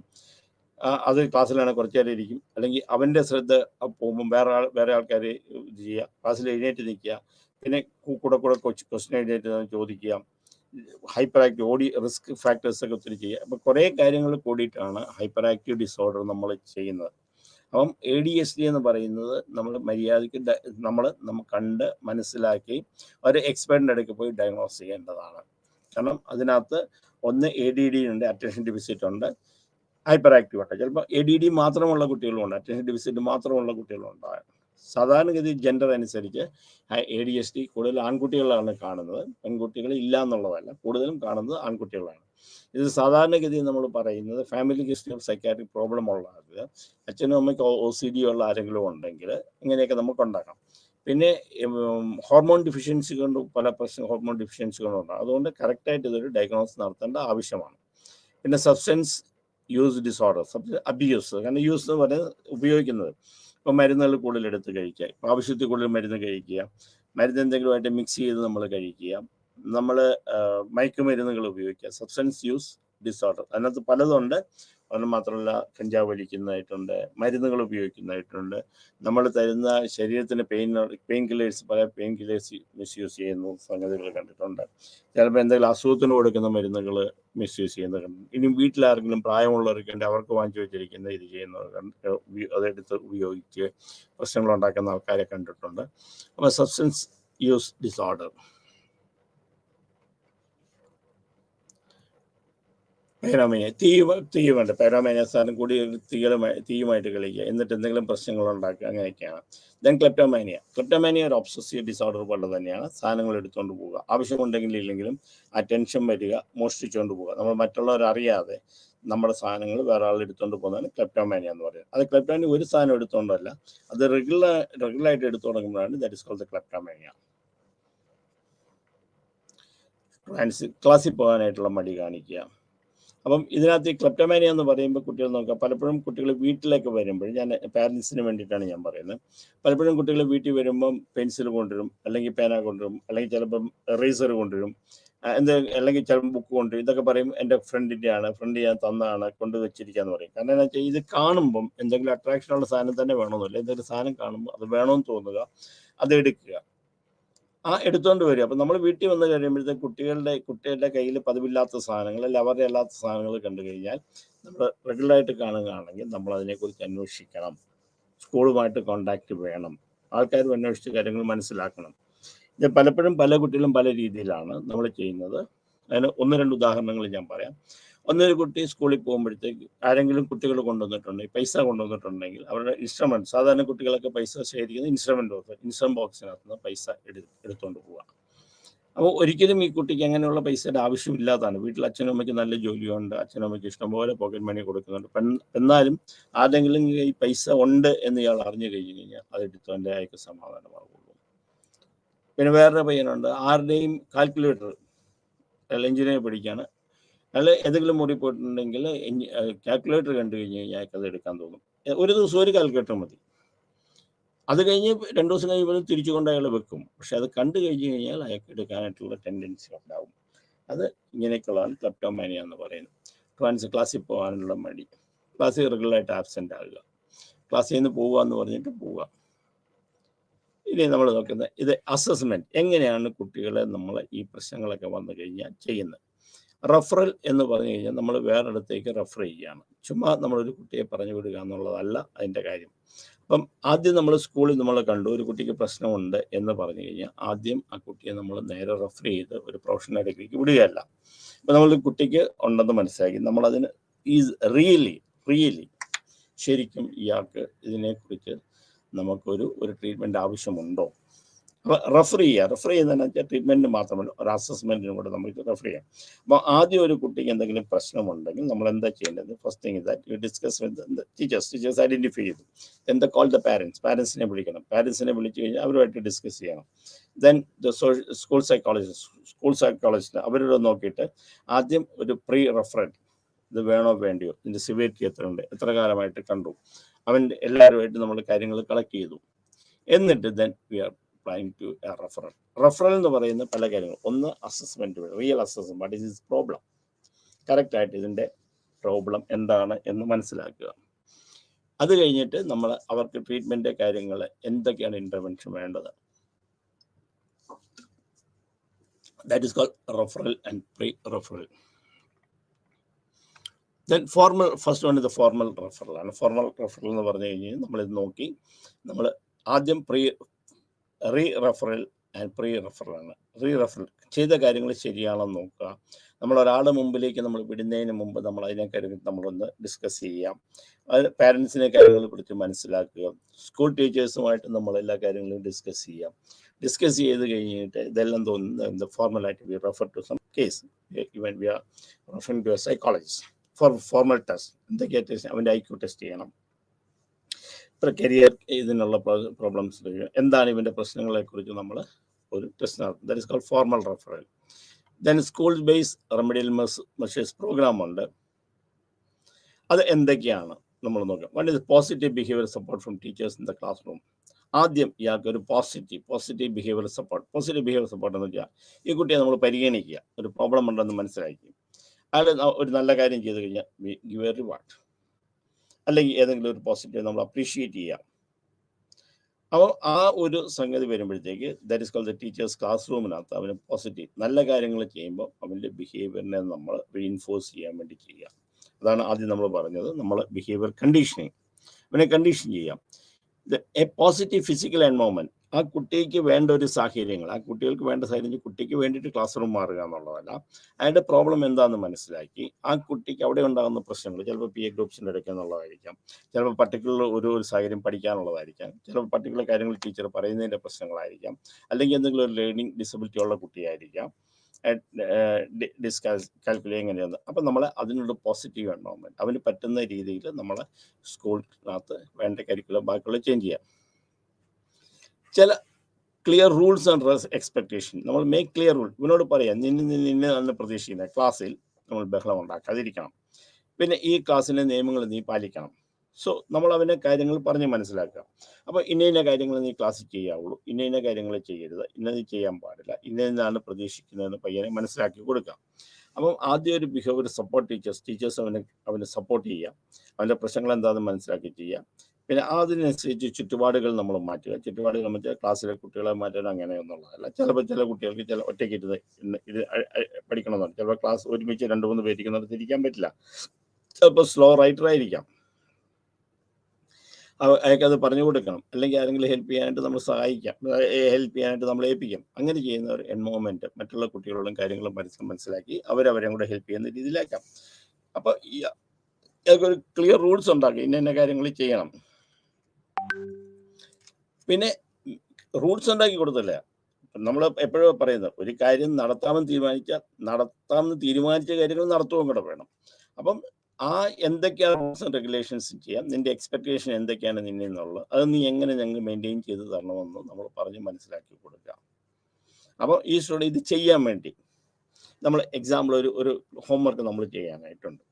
ഹോംവർക്ക് നീ നാളെ ചെയ്ത് കൊണ്ടുവരണമെന്നുണ്ട്. അപ്പോൾ ഹോംവർക്ക് ചിലപ്പോൾ കുട്ടികൾക്ക് അത് മനസ്സിലായില്ല എന്നുണ്ടെങ്കിൽ നമ്മൾ കുട്ടിയെ അത് ഫുൾഫിൽ ചെയ്യുക. ഇന്ന കാര്യങ്ങളാണ്, നാളെ അത് ചെയ്തുകൊണ്ട് വരണം, ഇന്ന കാര്യങ്ങളാണ് നമ്മൾ പറഞ്ഞ് മനസ്സിലാക്കുക. അയാൾ വീട്ടിൽ ചെല്ലുമ്പോൾ നമ്മൾ അത് ചെയ്തുകൊണ്ട് വരും. ഇൻ കേസ് അത് ചെയ്തുകൊണ്ട് വന്നില്ല എന്നിരിക്കട്ടെ, അപ്പം നമ്മളത് ഫുൾഫിൽ ചെയ്യുക. ഇതെങ്ങനെ നിങ്ങൾക്ക് ചെയ്യാൻ വന്നില്ല, ചെയ്യാൻ പറ്റിയില്ല എന്ന് പറഞ്ഞാൽ അവനെ പിടിച്ച് പുറത്താക്കുക, അവനെ പനിഷ് ചെയ്യുകയല്ല.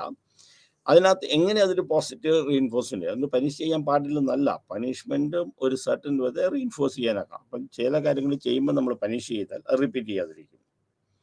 അതായത് ഉദാഹരണം നമ്മൾ വീട്ടിൽ ഒരു വളർത്തുന്ന ഒരു നായുണ്ട്, അതിൽ വളർത്തുന്ന ഒരു പൂച്ചക്കുട്ടി ഉണ്ടെന്ന് ഇരിക്കട്ടെ, അത് നമ്മുടെ മേശപ്പുറത്ത് കയറി കഴിഞ്ഞ് കഴിഞ്ഞാൽ നമ്മൾ എന്ത് ചെയ്യും, പിടിച്ച് ഇറക്കി വിടും, പിന്നെ കയറാൻ തട്ടി താഴോട്ട് വിടും, അല്ലെങ്കിൽ കയറാൻ പാടില്ല എന്ന് നമ്മൾ അതിന് വിലക്ക് കേൾപ്പിക്കും. അതിന് പൂച്ചയ്ക്ക് മനസ്സിലാവും, നമ്മൾ പറയാം അത് പൂച്ചയ്ക്കോ അല്ലെങ്കിൽ നായ്ക്കോ അത് മനസ്സിലാവില്ല. പക്ഷെ അപ്പം നമ്മളൊരു പനിഷ്മെന്റ്, ഒരു അടി കൊടുത്തു, അപ്പോൾ പിന്നെ വടിയെടുക്കുമ്പോൾ മനസ്സിലാവും. അങ്ങനെ 2-3 പ്രാവശ്യം കഴിയുമ്പോൾ ഇത് മനസ്സിലാവും, ഇവിടെ എനിക്ക് കയറാൻ പാടില്ലാത്തതാണ്. അപ്പം റീഇൻഫോഴ്സ്മെന്റ് എങ്ങനെ വേണേലും ആകാം. ഒരു സംഗതി ചെയ്യുമ്പോൾ തെറ്റ് ചെയ്യുമ്പോൾ പറഞ്ഞ് മനസ്സിലാക്കി കൊടുക്കാം, ആവശ്യമുള്ള സ്ഥലത്ത് നമ്മൾ പനിഷ്മെന്റ് ചെയ്യാം. അപ്പം ആൾക്ക് മനസ്സിലാവും. സോ എന്നിട്ട് ആ റൂൾസും റെഗുലേഷൻസും ചെയ്യാനും. പിന്നെ programme activities of the day, ഒരു ദിവസം എന്തൊക്കെ കാര്യങ്ങളാണ് ചെയ്യേണ്ടത്, നമ്മളൊരു ശരിക്കും പറഞ്ഞു കഴിഞ്ഞാൽ ഇതിന് നമ്മളൊരു ടൈം ടേബിൾ ഉണ്ടാക്കി കൊടുക്കുക. അപ്പോൾ രാവിലെ നീ ഇത്ര മണിക്ക് എഴുന്നേൽക്കണം, ഇത്ര മണി മുതൽ ഇന്ന കാര്യങ്ങൾ ചെയ്യണം, ഇത്ര മുതലേക്ക് ക്ലാസ്സിൽ വന്നാൽ ഇത്ര മണിക്കൂർ ഇന്നത് ചെയ്യണം, അത് കഴിഞ്ഞ് ഇന്ന പ്രോഗ്രാം ഉണ്ട്. അപ്പം രാവിലെ എഴുന്നേൽക്കുന്നത് മുതൽ കിടക്കുന്നത് വരെ, ഇൻക്ലൂഡിങ് പഠിത്തമാണെങ്കിലും സ്കൂളിലെ പ്രശ്നമാണെങ്കിലും ബാക്കിയുള്ള സംഗതികളാണ്. നമ്മൾ സ്കൂൾ പ്രോഗ്രാം മാത്രമല്ല നമ്മൾ ഉദ്ദേശിക്കുന്നത്, എന്തൊക്കെ ചെയ്യണം. ഒരു ഉദാഹരണത്തിന് ഇപ്പോൾ 6 മണിക്ക് എഴുന്നേൽക്കണം, 6 മണിക്ക് കഴിഞ്ഞാൽ പല്ല് തേക്കുന്നതല്ല, നമ്മൾ പല്ല് തേക്കണം, കുളിക്കണം, ഡ്രസ്സ് മാറണം, അത് കഴിഞ്ഞ സമയമുള്ള ഇരുന്ന് പഠിക്കണം. പിന്നെ വൈകുന്നേരം ഏതെങ്കിലും സമയത്ത് കുറച്ച് നേരം എന്തെങ്കിലും ഒരു എക്സ്ട്രാ ആക്ടിവിറ്റീസ് വേണം, കളിക്കാനുള്ളതിന് നമ്മൾ കൊടുക്കണം, റീഡിങ്ങിന് നമ്മൾ കൊടുക്കണം, ഇന്ന കാര്യങ്ങൾ റീഡ് ചെയ്യണം, റീഡ് ചെയ്ത് കഴിഞ്ഞിട്ട് അതിനെക്കുറിച്ച് എഴുതണം. ഇങ്ങനെ നമ്മളൊരു programme activities of the day, ഇങ്ങനെ ഓരോ ദിവസവും നമ്മൾ ഒരു ടൈം ടേബിൾ പോലെ ഉണ്ടാക്കാൻ അവനെ ഹെൽപ്പ് ചെയ്യുക. സാധനം ഞാൻ പറയും ഉണ്ടാക്കി കൊടുക്കുക എന്നല്ല പറയുന്നത്, അയാളുണ്ടാക്കി ആൾക്ക് സൂട്ടബിൾ ആയിട്ടുള്ളത്. ഇത് ടൈലർ മെയ്ഡാണ്. നമ്മളവിടെ അവർക്ക് ഇതൊരു കസ്റ്റം മെയ്ഡാണ്, കസ്റ്റമറുടെ ആവശ്യത്തിനനുസരിച്ചാണ്. ടൈലർ മെയ്ഡ് ആകാൻ പാടില്ല, കസ്റ്റമറിൻ്റെ ആവശ്യമാണ്. അതായത് ഓരോ ആൾക്കാർക്കും ആവശ്യമുള്ള രീതിയിൽ നമ്മൾ ഇത് ചെയ്യണം. And help in the forming consistent routines and procedures. അതിനൊരു കറക്റ്റായിട്ട് നമ്മളൊരു പ്രൊസീജിയർ നമ്മൾ ഉണ്ടാക്കി കൊടുക്കുക. അപ്പോൾ ഇതാണ് നമ്മൾ അസസ്മെൻറ്റ് റെഫറൽ ആദ്യം ചെയ്യുന്നത്. ആദ്യം നമ്മൾ ചെയ്യുന്ന റെഫറൽ റെമഡീസ് എന്തെങ്കിലും ഫസ്റ്റ് ഐഡൻറ്റിഫൈ ദ പ്രോബ്ലം എന്താണെന്ന് നമ്മൾ മനസ്സിലാക്കുക. പ്രോബ്ലം മനസ്സിൽ ഫാക്ടേഴ്സ് കോൺട്രിബ്യൂട്ട് എന്തൊക്കെയാണ് പ്രോബ്ലം ഉണ്ടാകാനുണ്ടാകുന്ന സാഹചര്യങ്ങൾ നമ്മൾ ഐഡൻറ്റിഫൈ ചെയ്ത് എന്താണ് പ്രോബ്ലം, കുട്ടി പഠിക്കുന്നില്ല, പ്രോബ്ലം കണ്ടു. ദെൻ എന്തൊക്കെ ഫാക്ടേഴ്സ് ആണ് കുട്ടിയെ ചെയ്യുന്നത്, എന്തുകൊണ്ടാണ് പഠിക്കാൻ പറ്റാത്ത ഫാക്ടേഴ്സ് നമ്മൾ എടുക്കുക. Then comparison with the same age group children, അതിനെ നമ്മൾ കമ്പയർ ചെയ്യുക. ഇതേ പ്രായത്തിലുള്ള കുട്ടികൾ അതൊക്കെ ചെയ്യാൻ പറ്റുന്നുണ്ടോ ചെയ്യാം. അപ്പോൾ നമ്മൾ 8 വയസ്സുള്ള കുട്ടികൾക്ക് അത് ചെയ്യാൻ പറ്റുന്നു. ആ ക്ലാസ്സിൽ പഠിപ്പിക്കുന്ന എല്ലാ കുട്ടികൾക്കും അതെങ്ങനെ ചെയ്യാൻ പറ്റുന്നുണ്ടോ. ദെൻ ഇത് എത്ര നാളായിട്ട് ഈ problem, then the duration, then pervasiveness, അതിൻ്റെ എത്ര നാളായിട്ട് നിൽക്കുന്നുണ്ട്, എന്തൊക്കെ പ്രശ്നങ്ങളാണ് അതിനെ നേരിടുന്നത്. ദെൻ സിവിയറിറ്റി, എത്ര കാര്യങ്ങൾ ഇതിനകത്തുണ്ട്, എന്തുമാത്രം ബുദ്ധിമുട്ടുകളുണ്ട് നമ്മൾ മനസ്സിലാക്കുക. ദെൻ റെഫറൽ റെമഡി, എന്തൊക്കെയാണ് നമ്മൾ റെഫറൽ റെമഡീസ് നമ്മൾ ചെയ്യേണ്ടത്. അപ്പം മോസ്റ്റ് ഇമ്പോർട്ടൻറ്റ് റെഫറൽ റെമഡീസിൻ്റെ ഫസ്റ്റ് വൺ ഇത് ഐഡൻറ്റിഫൈ ദ പ്രോബ്ലം എന്താണെന്ന് നമ്മൾ ഐഡൻറ്റിഫൈ ചെയ്യുക. That's most important thing. അവിടെ പഠിക്കാൻ പറ്റുന്നില്ല, ക്ലാസ്സിൽ ബഹളം ഉണ്ടാക്കുന്നുണ്ട്, അല്ലെങ്കിൽ ഇന്ന കാര്യങ്ങൾ ചെയ്യാൻ ഐഡൻറ്റിഫൈ ചെയ്യുക. അതിനകത്ത് എന്തൊക്കെ ഫാക്ടേഴ്സാണ് കോൺട്രിബ്യൂട്ട്, ഇത് ടീച്ചേഴ്സ് ആണോ, പിയർ ഗ്രൂപ്പ്സ് ആണോ, അല്ലെങ്കിൽ അവൻ്റെ സ്കൂളിൻ്റെ സാഹചര്യങ്ങളാണോ, അല്ല പാരൻസ് ആണോ, അതിനകത്ത് ഫാക്ടേഴ്സ് കോൺട്രിബ്യൂട്ട് ചെയ്യാം. പ്രോബ്ലം ഉണ്ടാക്കാൻ എന്തൊക്കെ കാര്യങ്ങളാണ് നമ്മൾ മനസ്സിലാക്കാം. ഇതേ പ്രശ്നങ്ങൾ, ഇതേ കാര്യങ്ങൾ ഇതേ പ്രായത്തിലുള്ള കുട്ടികൾ എങ്ങനെ ചെയ്യുന്നു. കമ്പാരിസൺ എന്ന് വെച്ചാൽ അവന് 100 മാർക്ക് വാങ്ങിക്കും, ഇവന് 100 മാർക്ക് വാങ്ങിക്കാമെന്നതല്ല. ഒരു കുട്ടി 100 മറ്റേ മാർക്ക് 6 വാങ്ങിക്കാമെന്നതല്ല. ഇതേ കാര്യങ്ങൾ ഈ കുട്ടികൾക്ക് ഇതേ പ്രായത്തിലുള്ള കുട്ടികൾക്ക് എത്ര ചെയ്യാൻ പറ്റും. നമ്മൾ എക്സ്ട്രാ ഓർഡിനറി കുട്ടികളെ വെച്ചിട്ട് മറ്റുള്ള കുട്ടികളില്ല, നോർമലായിട്ടുള്ള കുട്ടികൾ അത് എങ്ങനെ ചെയ്യുന്നു. ദെൻ എത്ര നാളായിട്ട് പ്രോബ്ലം ഉണ്ട്, ആ പ്രോബ്ലം ഉണ്ടെങ്കിൽ എന്തൊക്കെയാണ് അതുമായിട്ട് ഇടപെട്ടുള്ള, അതുമായിട്ട് റിലേറ്റഡ് നെർവസിവ്നെസ്, അതുമായിട്ട് റിലേറ്റഡ് ആയിട്ടുള്ള ബാക്കിയുള്ള പ്രോബ്ലങ്ങൾ, ഈ പ്രോബ്ലത്തിൻ്റെ സിവിയറിറ്റി, എത്ര കാഠിന്യമുണ്ട്. Then we are taking the referral remedies എന്ന് പറഞ്ഞു കഴിയുമ്പോൾ എന്തൊക്കെയാണെന്ന് നോക്കണം. അപ്പോൾ ഇത് ചെയ്യാൻ കണ്ടു കഴിഞ്ഞാൽ നമുക്ക് എന്തൊക്കെ ചെയ്യാം. Then we can intervention reduces the extreme problematic. ഒന്ന് ആർട്ട് തെറാപ്പിയാണ്. Then play therapy. കാരണം ഈ ആർട്ട് എന്തൊക്കെ വരയ്ക്കാനും എടുക്കാനും പിടിക്കാനൊക്കെ അതിൻ്റെ പ്രശ്നങ്ങളെ കുറിച്ച് നമ്മൾ ചെയ്യുക. കുട്ടികളെ പ്ലേ തെറാപ്പി, അതിൻ്റെ ഓരോ പ്രശ്നങ്ങളും വെച്ചിട്ട് നമുക്ക് ഡാൻസ്, നാടകം, ഇതേപോലുള്ള കാര്യങ്ങളുമായിട്ട് നമുക്ക് വെച്ച് ചെയ്യാൻ പറ്റും. അപ്പം റെഡ്യൂസ് എക്സ്ട്രീം പ്രോബ്ലമാറ്റിക് ബിഹേവിയേഴ്സിനാണ് സാധാരണഗതി നമുക്ക് ക്ലാസ്സിൽ ചെയ്യാവുന്ന പരിപാടി ആർട്ട് തെറാപ്പി, പ്ലേ തെറാപ്പി എന്ന്. അപ്പം പ്രോബ്ലത്തിൻ്റെ സിവിയറിറ്റി മനസ്സിൽ ഐഡൻറ്റിഫൈ ചെയ്ത് പ്രോബ്ലം ചെയ്താൽ എന്തൊക്കെ ഫാക്ടേഴ്സ് കോൺട്രിബ്യൂട്ടിങ് ചെയ്യുക, ഡ്യൂറേഷൻ. ഓക്കെ, നമസ്തേ.